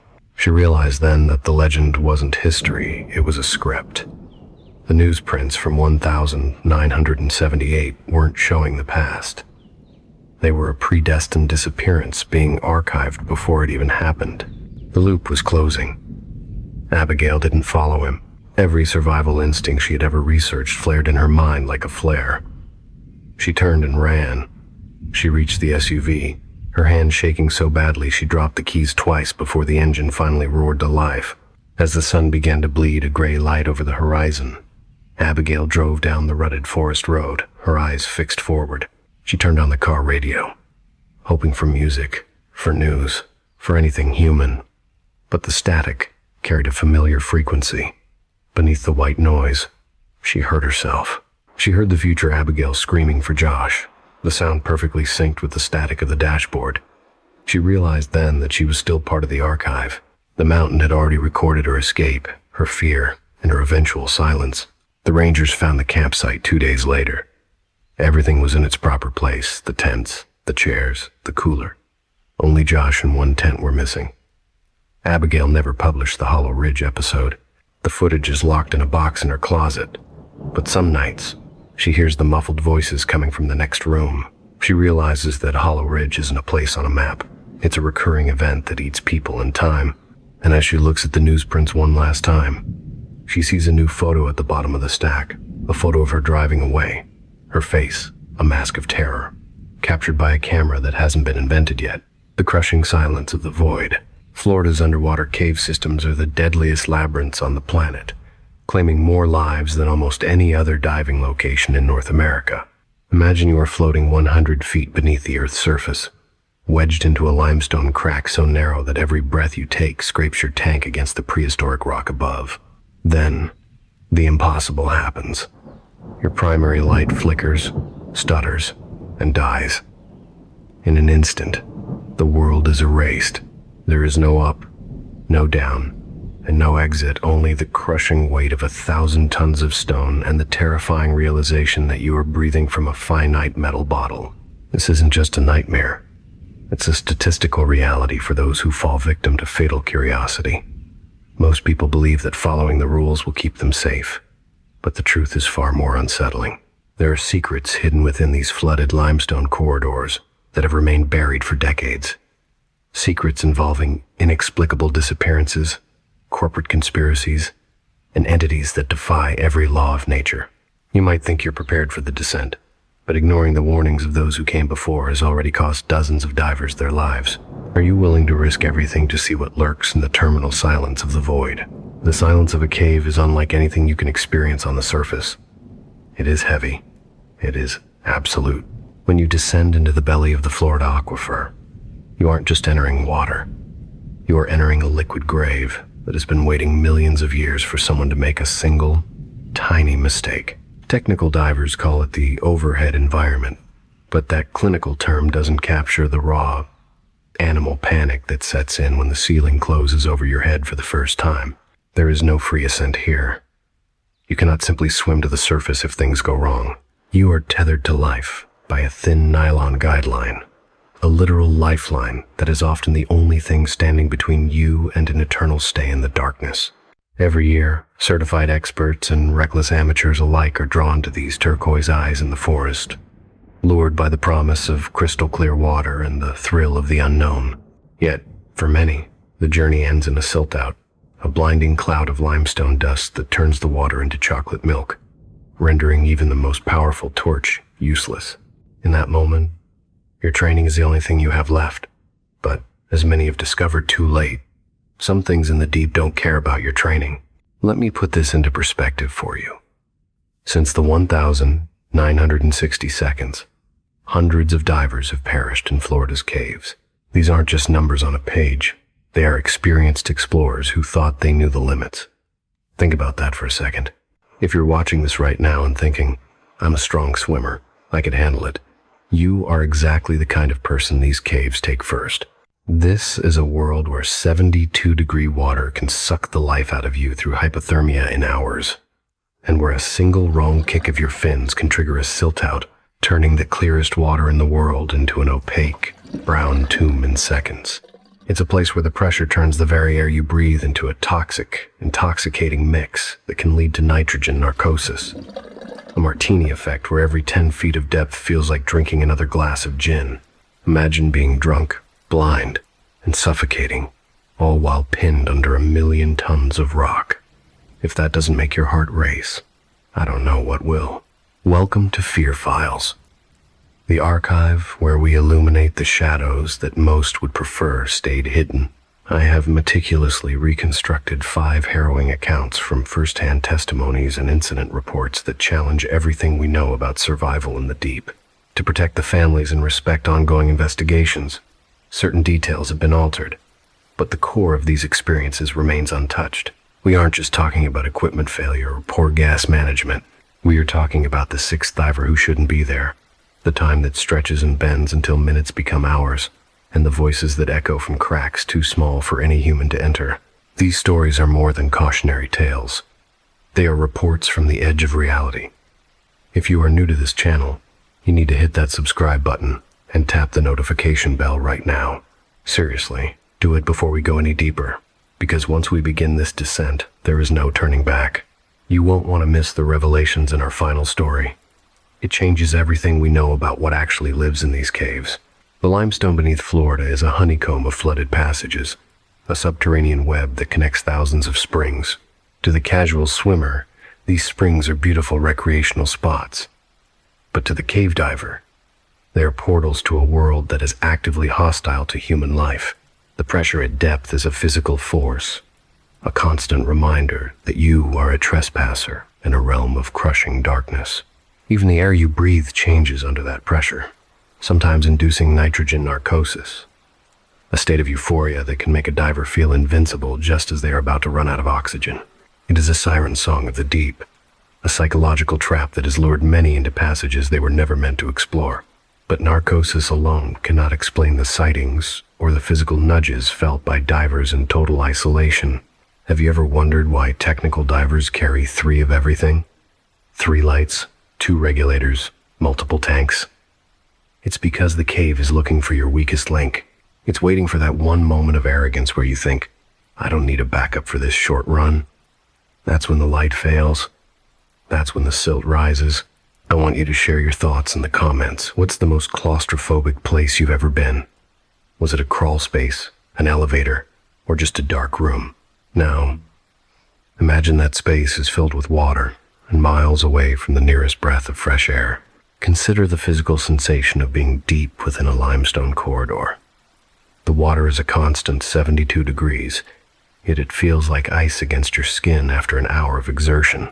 Your bubbles hiss upward, trapped against the ceiling in silver pockets that look like liquid mercury. You are alone with the sound of your own heart hammering against your ribs. Every clink of your gear against the rock echoes like a gunshot in the stillness. You check your pressure gauge, then your buddy, then the line. Everything must be perfect. Because in the world of cave diving, there is no such thing as a minor accident. A broken clip or a tangled reel is a death sentence if you are 1,000 feet from the exit.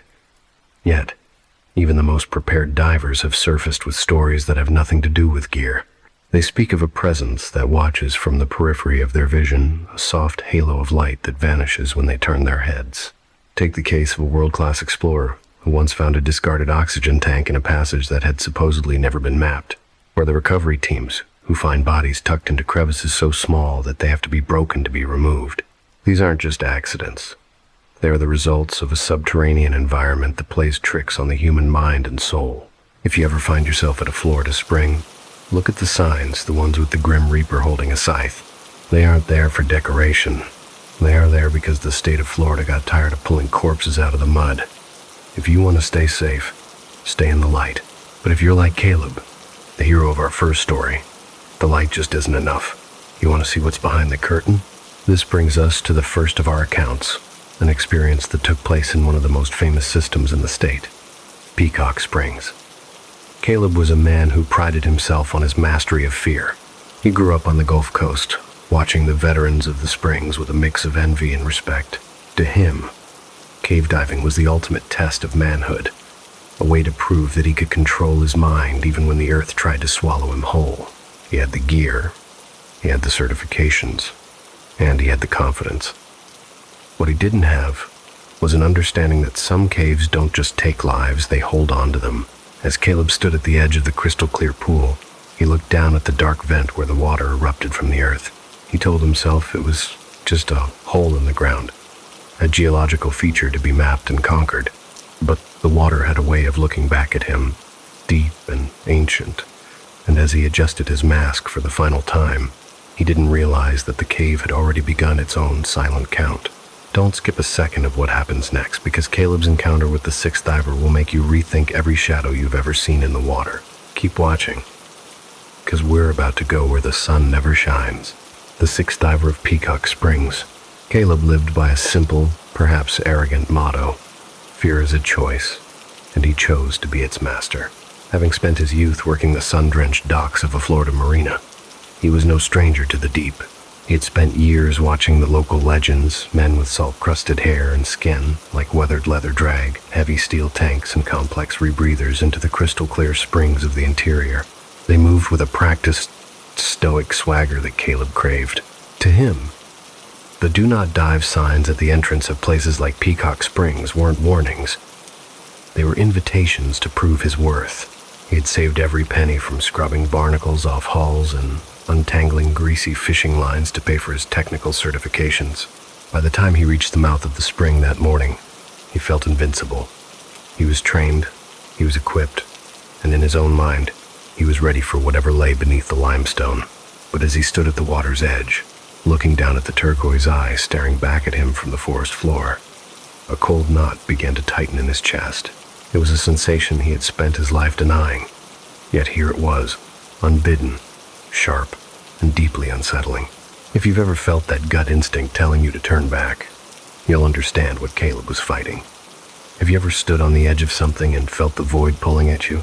That's what the springs of Florida do. They are beautiful, they are clear, but they are indifferent to your survival. Before we go any further into Caleb's descent, hit that like button if you've ever felt a presence in the dark that you couldn't explain. We're going deep today, and you don't want to be left behind in the silt. The entrance to the cave system was deceptive. Above water, it looked like a paradise, a serene pool surrounded by lush cypress knees and the rhythmic chirping of cicadas. But beneath the surface lay the main vent, a dark, gaping hole that swallowed the light like a black hole.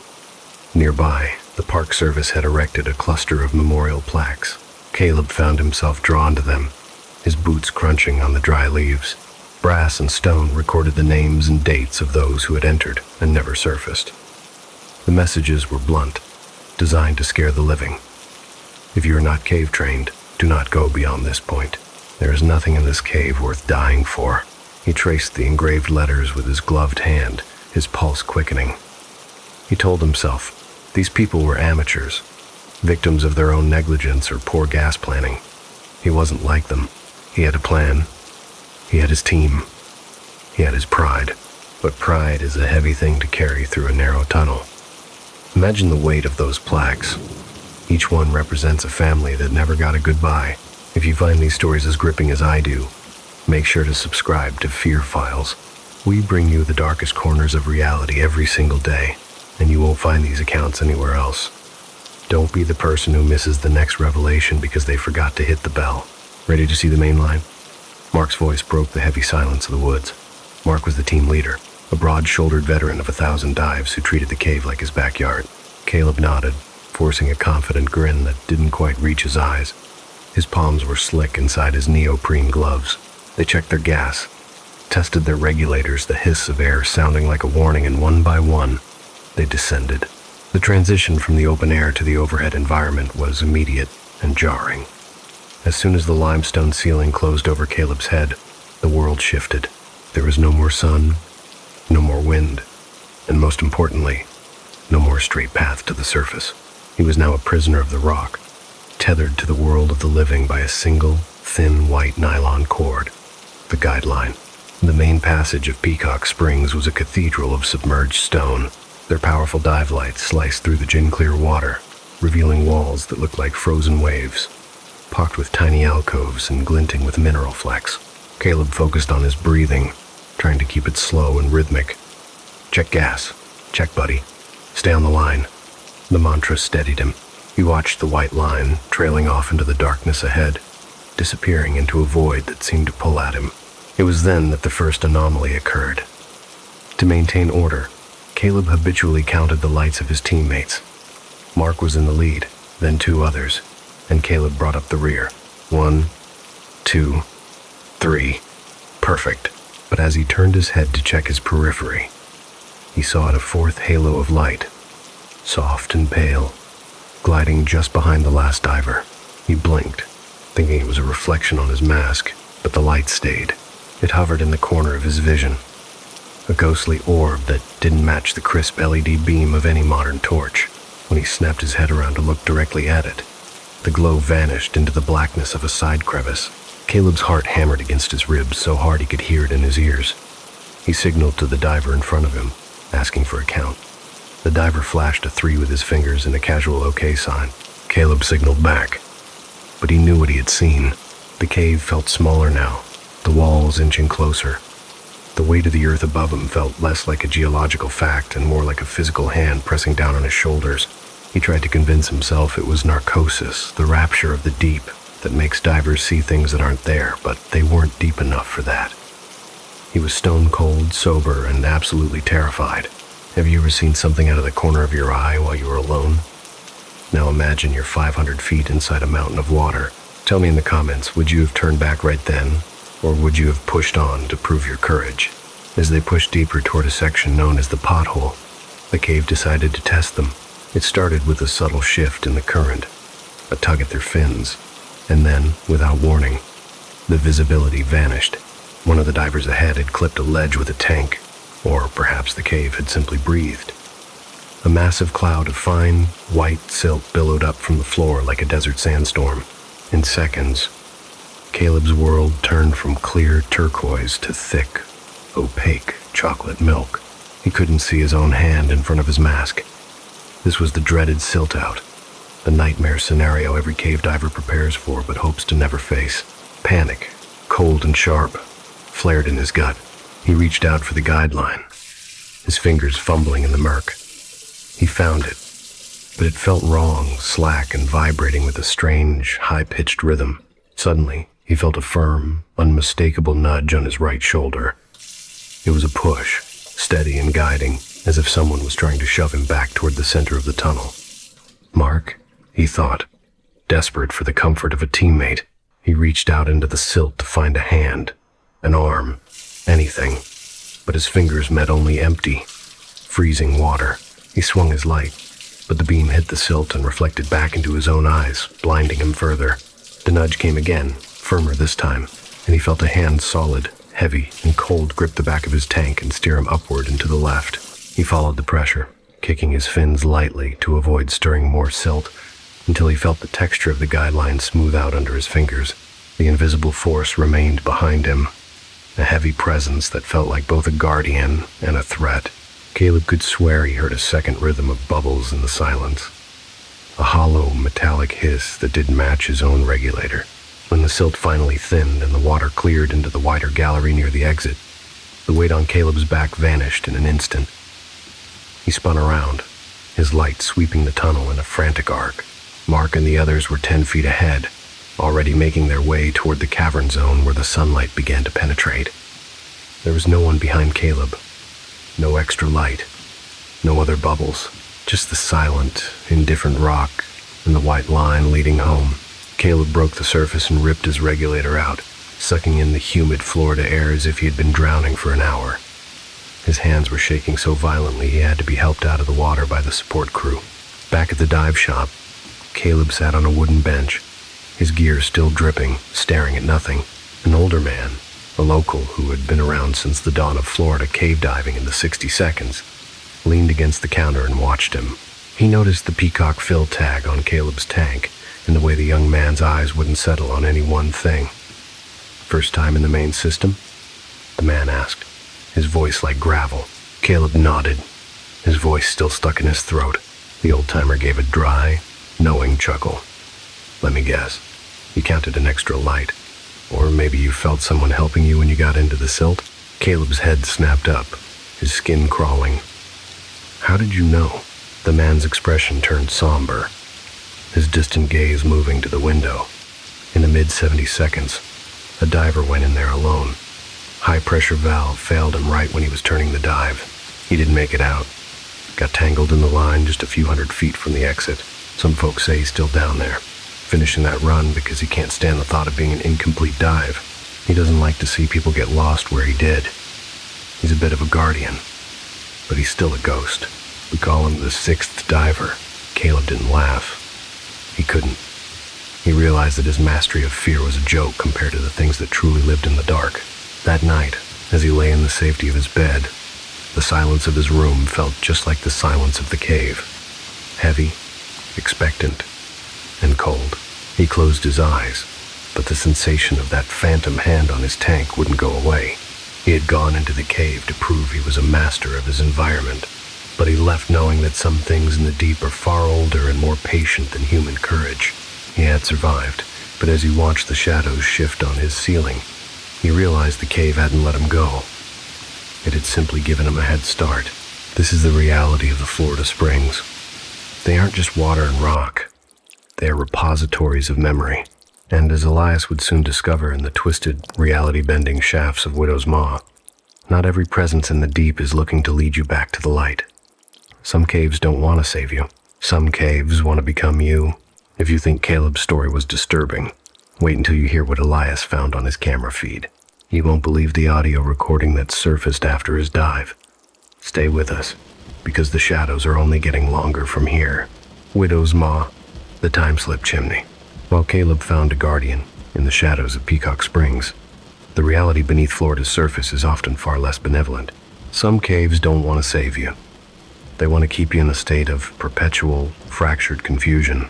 This brings us to the account of Elias, a man who believed that the world was a series of measurable, logical data points. Elias was a technical surveyor, the kind of person who didn't go into a cave to experience it, but to define it. He was obsessed with geometry, depth, and the absolute certainty of a laser rangefinder. When he arrived at the entrance of a location known locally as Widow's Maw, he saw it not as a threat, but as an unmapped puzzle. The entrance was a jagged, orange-rimmed slit in the limestone, looking like a mouth frozen in a silent scream. A rusted sign nearby warned of unstable rock, but Elias ignored it, focusing instead on his helmet camera, which was live streaming every frame to his brother, Marcus, sitting in a kitchen miles away. For Elias, the cave was a workplace. He began his descent into the chimney-like shaft with a mechanical precision, his fingers habitually reaching for his spray can to leave a bright yellow survey mark at every junction. At the first major drop, he muttered for the recording, his voice flat and clinical. He relied on these marks and his digital watch to maintain his grip on reality. Elias was a man of cold facts. He didn't believe in ghosts or sixth divers. He believed in the 2,000 pounds per square inches of gas in his tanks and the exact angle of the limestone walls. If you're a fan of high-stakes technical details, you'll appreciate his setup. He had triple redundancy on his lights and a custom-built digital slate that calculated his decompression limits in real time. But as he would soon find out, math doesn't always add up when you're inside the maw. The tension began to build when he reached a narrow squeeze 40 minutes into the dive. This was a place where the cave seemed to exhale, a passage so tight that Elias had to unclip his side-mounted tanks just to push through. As he pulled himself through the tight limestone corridor, his light swept across the wall, and his heart skipped a beat. There, bright and unmistakable against the gray stone, was a yellow survey mark. It was exactly his style, the same shaky tail at the end of the line where the nozzle had sputtered. The problem was, Elias hadn't reached this section of the cave yet. In his world of logic, this was impossible. He checked his wrist slate, his mind racing for an explanation. Had another surveyor been here? No, the paint was still tacky to the touch. It was his own mark, placed by a version of himself that shouldn't exist. Have you ever experienced a glitch in reality? A moment where the laws of physics seem to just break? If you have, share your story in the comments below. I read every single one of them, and Elias's story is the closest thing to a real-life glitch I've ever come across. He wasn't just seeing a mark, he was seeing proof that he was out of sync with his own timeline. The psychological weight of the cave began to manifest as an acoustic anomaly. In the absolute silence of Widow's Maw, Elias stopped to drink from his camelback.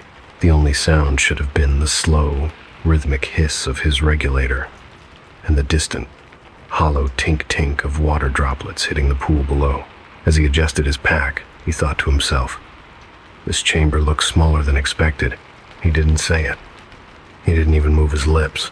Yet, a split second later, a voice from the darkness behind him whispered the exact same words. "Looks smaller than expected." It wasn't an echo. The tone was identical to his own, but the cadence was stretched, like a recording played at the wrong speed. Elias spun around, his light cutting a frantic arc through the chamber, but there was nothing but jagged rock and the hollow drip of water. The dread was no longer a knot. It was a physical pressure in his lungs. He tried to rationalize it. He was a scientist after all. "Acoustic reflection," he whispered. "The rock is porous. It's a delay." But even as he said the words, he heard his own voice from 10 minutes ago, the voice that had described the first major drop whispering right into his ear. The cave wasn't just reflecting sound. It was recording it and playing it back out of order. He looked at his watch. It said 11:15 a.m. He had been in the water for exactly an hour and 15 minutes. But then, he looked at his backup dive computer. It said 2:30 p.m. The time dilation was no longer a theory. It was a trap. Elias realized that the orange-rimmed mouth of the cave had swallowed his sense of time along with his light. Panic, the one emotion he prided himself on never feeling, began to claw at his throat. He decided to turn back, the logic of the survey abandoned in favor of raw survival. He began the grueling climb back up the primary chimney, his muscles screaming under the strain. He reached the first squeeze, the place where he had seen the impossible yellow mark. It was gone. In its place was a fresh, dripping red mark, the color of blood in the shape of a cross. When he finally broke the surface and dragged himself into the humid Florida air, he found his brother Marcus waiting by the car. Marcus wasn't sitting in the kitchen. He was standing at the edge of the quarry, flanked by 2 sheriff's deputies and a search and rescue team. His face was pale and eyes wide with a terror that Elias didn't understand. "You're late," Marcus said, his voice trembling. "Late? My watch says 3 hours on the dot," Elias replied, holding up his wrist. Marcus shook his head and showed him the tablet. "Elias, you've been down there for 6 hours. But that's not the problem. The stream, The stream went dark for 3 hours, but the audio never stopped. We heard you talking to someone. The true climax of the horror came that night when they played back the saved footage. On the screen, Elias saw himself looking at the duplicate paint marks, his face a mask of confusion, but the audio captured something the live stream had missed. In the moments where Elias was silent, the microphone picked up a conversation. It was Elias's voice, speaking to another version of himself. One voice was asking questions about the survey measurements, and the other, the duplicate voice, was answering them with details from Elias's own childhood, things he had never mentioned during the dive, private things, traumatic things. The recording ended with the two voices laughing in perfect, terrifying unison, the sound that Marcus said had played on a loop for the final hour of the dive. Elias realized then that while he had escaped the widow's maw, the cave had kept a version of him behind, a duplicate that was still down there, placing yellow marks on walls that hadn't been built yet. The time dilation hadn't just shifted the clock, it had fractured his identity. He sold his gear the next day. He never dove again. But even now, years later, he says that sometimes when he's talking to someone, he hears a half-second delay in his own voice, a faint, hollow whisper that sounds like it's coming from deep underground. If you ever find yourself at a cave entrance with an orange rim, remember Elias. Don't trust your watch. Don't trust your voice.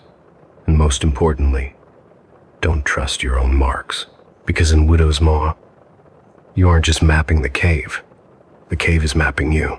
Hit that subscribe button right now if you want to see the actual footage we managed to recover from another similar site. It's even more chilling than Elias's recording, but as disturbing as a splintered self can be, some horrors in the Florida aquifer are far more tangible, built not from echoes, but from the toxic greed of the world above. While Elias was losing his mind to the rock, a woman named Chloe was discovering that the water itself had been turned into a weapon. Some eyes in the forest don't just watch, they bleed. And what Chloe found at Morrison Springs was a secret that some powerful people were willing to kill to keep submerged. Stay tuned, because this next story proves that the most dangerous things in the water aren't always ghosts. They're us. The poison in the blue. Morrison Springs. Some horrors are made of fractured identities, but others are built from a much more tangible, physical rot. This brings us to the account of Chloe, a woman who sought nothing more than the quiet, predictable safety of a routine. After a brutal divorce that drained her emotionally and financially, she moved to Walton County to start over as a water quality inspector. She wasn't looking for adventure or mysteries. She wanted spreadsheets, pH levels, and the calming presence of the Florida aquifer, a vast, hidden sea of fresh water that flows beneath the limestone like the veins of a titan. Her crown jewel was Morrison Springs. To the tourists, it was a turquoise paradise, a perfect pool of crystal clear water where sunlight speared through to the white sandy bottom. But as Chloe would soon discover, the blue of Morrison Springs was hiding a darkness that even the deepest cave couldn't match. The Florida aquifer is a masterpiece of natural interconnectivity. It is a honeycomb of porous limestone, where water can travel miles underground through hidden conduits, surfacing in springs that act as windows into the Earth's internal plumbing. This connectivity is the state's greatest asset and its most terrifying vulnerability. If you dump something into the ground in one county, it can easily surface in a drinking water well 50 miles away. This isn't just theory. It is the geological reality of a state built on a sponge. Chloe understood this better than anyone, which is why her heart sank when she saw the first set of anomalies in her data. The pH was slightly off, and there were trace signatures of chemicals that simply shouldn't exist in a protected recreational spring. Hospital-grade disinfectants and residues of powerful sedatives like propofol. Think about that for a second. You're swimming in a spring, enjoying the cool 72-degree water, unaware that the liquid around you contains the chemical footprint of a surgical ward. Chloe ran the samples 3 times. The results didn't lie, but when she took her findings to her supervisor, Daniel, she realized the poison went much deeper than the water. Daniel was a man whose smile always felt a second too slow to be genuine, a career bureaucrat who preferred polished reports over inconvenient truths. He looked at the charts, his eyes never leaving her face, and his tone was chillingly flat. "You're seeing ghosts, Chloe," he said, leaning back in his leather chair. It's runoff from the septic systems upstream. Agricultural waste. Don't go causing a panic that could shut down the park over a few outliers. Do you have any idea how much tourism revenue we'd lose? But Chloe wasn't seeing ghosts. She was seeing a crime. She knew the chemical profile didn't match agricultural runoff. It was industrial. It was clinical. It was deliberate. If you've ever worked in a place where you knew something was wrong, but were told to keep your mouth shut, you know the suffocating feeling Chloe had in that office. She felt the fear of missing out on the truth, the nagging realization that if she didn't act, the community was drinking a slow-acting poison. The tension between them snapped when Chloe decided to follow the water. She spent her nights researching property records, finding a cluster of shell companies that owned land directly over a major conduit feeding the spring. All of them traced back to Thornton Medical Group, a regional giant with a history of administrative errors in hazardous waste disposal. Chloe realized she wasn't just dealing with an environmental spill. She was looking at a corporate conspiracy to use the aquifer as a free and visible disposal system. Under Florida law, medical waste must be strictly incinerated or sterilized. But Thornton had found a cheaper way. The limestone. Driven by a mix of scientific duty and a protective instinct for her young daughter, Chloe conducted a midnight stakeout. Crouched behind a moss-draped live oak, the humid night air thick with the smell of stagnant swamp water, she watched as two unmarked fleet trucks eased down the access road toward the spring boil. No headlights, no voices. 6 men, moving with the cold, mechanical efficiency of soldiers, rolled steel drums out onto the wooden boardwalk.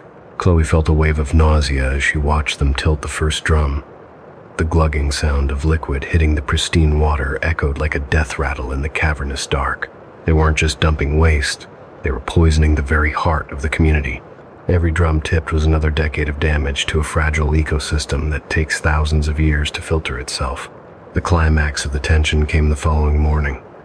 Chloe arrived at her desk to find Daniel already sitting there, holding a framed photograph of her daughter playing at the beach. "Morrison is a high-profile site, Chloe," he said softly, his voice a low hiss that sounded like a snake in the grass. "Lots of grant money. Lots of powerful eyes. It would be a tragedy if people thought you were an unstable mother who made up stories about the county's water. Think about your daughter's future before you file that report." The threat was as clear as the spring water. Daniel wasn't just compromised. He was the gatekeeper for a multi-million-dollar crime. Chloe didn't argue. She didn't scream. She smiled, took the photo, and left the office. But she didn't go home. She drove straight to a secure location outside the county, uploaded her camcorder footage and independent lab results to a federal investigative agency and a trusted journalist, and fled the state within the hour. She knew the monsters in the caves weren't the ones with scales or ghosts. They were the ones in pressed shirts and windowless offices. She had to act now, or she would never get the chance again. If you were in her shoes, with your child's safety on the line, would you have stayed quiet or risked everything? Months later, Chloe watched the news from a motel room in a different state, her hand trembling as she held a cup of coffee. The raid had been massive. Federal hazmat divers had pulled dozens of rusted, leaking drums from the deepest recesses of the Morrison cavern system, drums that had been tucked into crevices by divers hired by Thornton to ensure the waste was never found. 7 people were arrested, including Daniel and several executives from Thornton Medical Group. The article described the cleanup as a task that would take decades and millions of dollars. The aquifer had been breached, and the blue eye of Morrison would remain cloudy for a generation. Chloe looked at her daughter, safe and asleep, and realized she had saved the spring by losing her life as she knew it. She had learned the hard way that when the rock closes over your head, the most dangerous thing in the water isn't the current or the cave, it's the human greed that turns the blue into poison. But as Chloe escaped the human monsters, others were discovering that the caves themselves had a more personal way of taking what they wanted. In Devil's Eye, the rules of diving are rewritten by a man who thinks he's a god. The danger wasn't just what was dumped into the water, it was the person holding your lifeline. Imagine you're deep in the silt, water's black, and the line you're holding has just been cut. That is exactly what Emily faced. If you want to know how a reality check turns into a murder investigation, don't miss our next account. The gatekeeper of Devil's Eye is waiting, and he has a very specific lesson he wants to teach you. Like this video right now if you think Chloe's a hero, and comment justice to show your support for those who protect our water. We are heading into the darkest part of the system now. Stay tuned, because the next turn in the tunnel leads to a man who plays God with a dive knife, the gatekeeper of Devil's Eye. While the surface of Morrison Springs hides the rot of human greed, the depths of Devil's Eye harbor a much more intimate kind of malevolence. Some monsters carry briefcases, but others carry dive knives and a twisted sense of superiority. This brings us to the account of Emily, a woman who lived by the mathematics of survival. To Emily, cave diving wasn't an escape. It was a rigorous discipline where rules were the only thing keeping the crushing weight of the earth at bay. She was obsessive about her gear, checking her bolt snaps and redundant lights with a clinical, almost religious fervor. She was the kind of person who could tell you the exact partial pressure of oxygen at 130 feet without checking a table. So, when she arrived at Devil's Eye and met Ryan, a man the locals whispered about as if he were a subterranean god, the clash was inevitable. Ryan moved with a casual, dangerous efficiency, his faded dive shirt and scarred tank speaking of 1,000 narrow escapes. He didn't just know the cave, he claimed to own it. He believed that the limestone was a filter designed to take out the trash, the weak, the arrogant, and the unprepared. If you've ever met someone who thinks they are the ultimate authority in their field, someone who looks down on rules because they think they've transcended them, then you know exactly who Ryan was. He was a gatekeeper. He didn't want more divers in the system. He wanted the right divers, and he was willing to play God to ensure it. Hit that subscribe button right now if you've ever dealt with a toxic mentor who made you feel like your life was a game to them. The tension began on their very first shared dive. Ryan had a philosophy he called the reality check. He believed that technical training was useless if you couldn't handle a sudden, heart-stopping moment of terror. Emily started noticing small, impossible changes in her equipment. She would set her gear on the tailgate of her car, walk away for 5 minutes to grab a coffee, and return to find a clip on her backup light reversed, or a primary reel would be tucked into a D-ring she never used. At first, she doubted herself. Did I do that? She wondered, her mind racing through her meticulous pre-dive checklist. But Emily didn't make mistakes like that. She lived by the checklist. She realized then that Ryan was teaching her. He was gaslighting her 100 feet beneath the surface, testing her mental fortitude by sabotaging the very tools she relied on to live. Can you imagine the psychological pressure? You're already in a high-stakes environment where a single mistake equals death, and the person who's supposed to have your back is actually the one trying to trip you up. This is the ultimate predator in the water scenario. The situation reached its breaking point during a deep push into the gallery section of Devil's Eye. The water was crystalline, a stunning sapphire blue, until, without warning, a massive curtain of powdery white silt billowed up from the floor. It wasn't natural. It didn't look like a stray fin kick. It looked as though someone had intentionally hammered the floor to blind the group. In the silt out, visibility dropped from 50 feet to 0 in a heartbeat. Emily habitually reached for the primary guideline, the white nylon string that was her only path to oxygen. But her hand met a line that felt thin, rough, and entirely wrong. She followed it for 10 feet, her heart hammering against her ribs, before her fingers found a fresh, sloppy overhand knot. Someone had cut the main line and tied in a secondary line, a jump line that led straight into a restrictive, silt-filled crack that was a literal dead end. Her gas was at the 1/3 mark, the point of no return. She had exactly enough air to get out if she moved now, but not enough to be lost for even 5 minutes. In that suffocating darkness, with the taste of metallic, canned air in her mouth, she felt the ultimate betrayal. Ryan was watching her from the dark, waiting to see if she would pass his test or succumb to the silt. Emily didn't panic. She closed her eyes, anchored herself to a rock to stop her movement, and began a search pattern she had practiced 100 times in swimming pools. Finally, her fingertips brushed the smooth, taut nylon of the original main line. She locked her fingers around it and didn't let go until she saw the sun. She survived, but the drama exploded a week later. A cocky young diver named Mark, someone Emily had seen arguing with Ryan about gas rules just days before, was found dead in that same dead end. He hadn't been as methodical as Emily. He had followed the false line in a panic and ran out of air while trying to squeeze through a crack no human could fit through. When Emily confronted Ryan at the dive shop, showing him a grainy photo of the distinctive fresh knot she had found on the day of her silt out, his response was a chilling, hollow whisper. The cave takes out the trash, Emily. If he couldn't find the real line, he wasn't meant to surface. I didn't kill him. His own incompetence did. Ryan wasn't just a gatekeeper. He was a self-appointed executioner. He believed he was improving the diving community by removing those he deemed unworthy. Emily never dove with him again.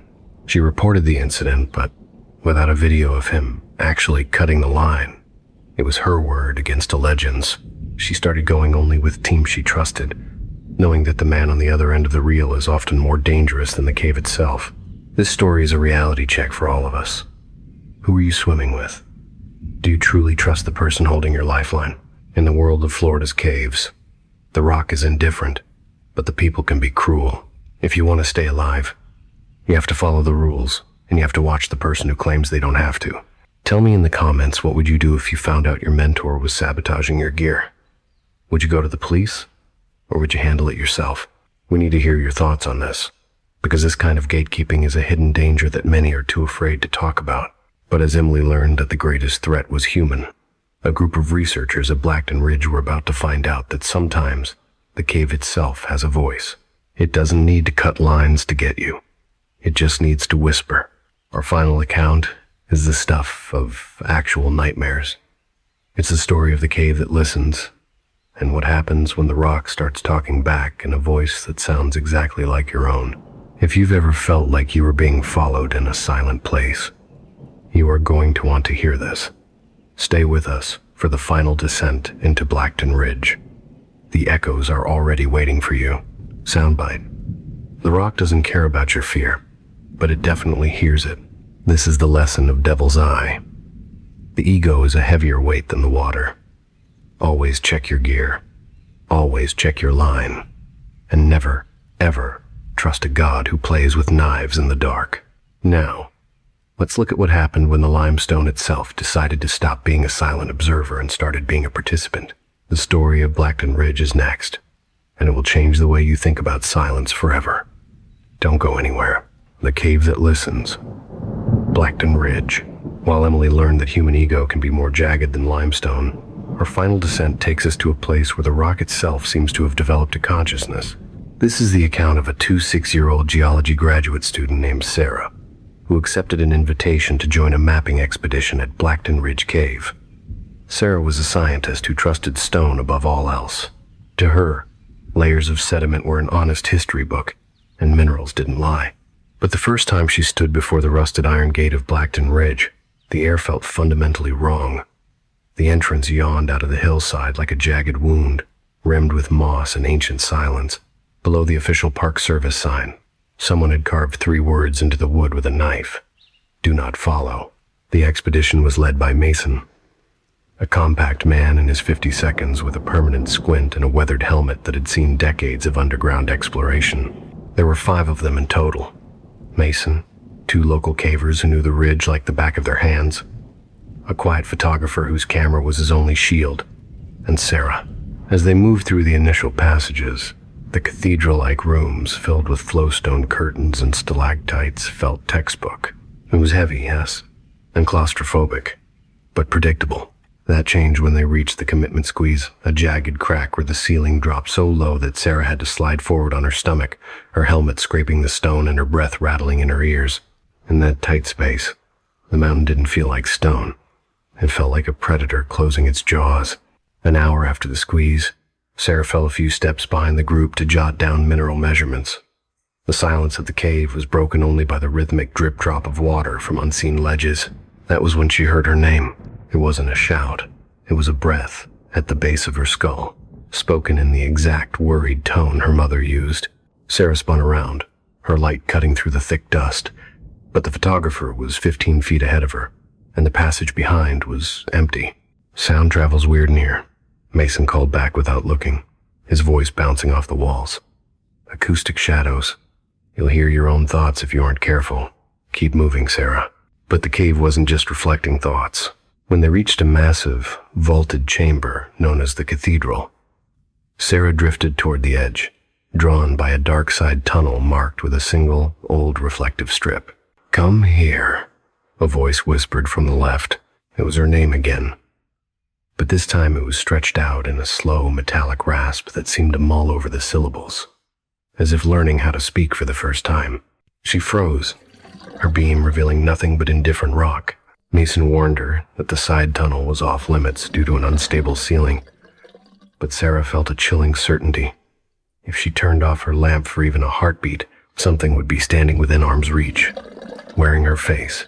The horror escalated from a whisper to a total disappearance. In a straight hallway, between two waypoints less than 5 minutes apart, a local caver named Mark simply vanished.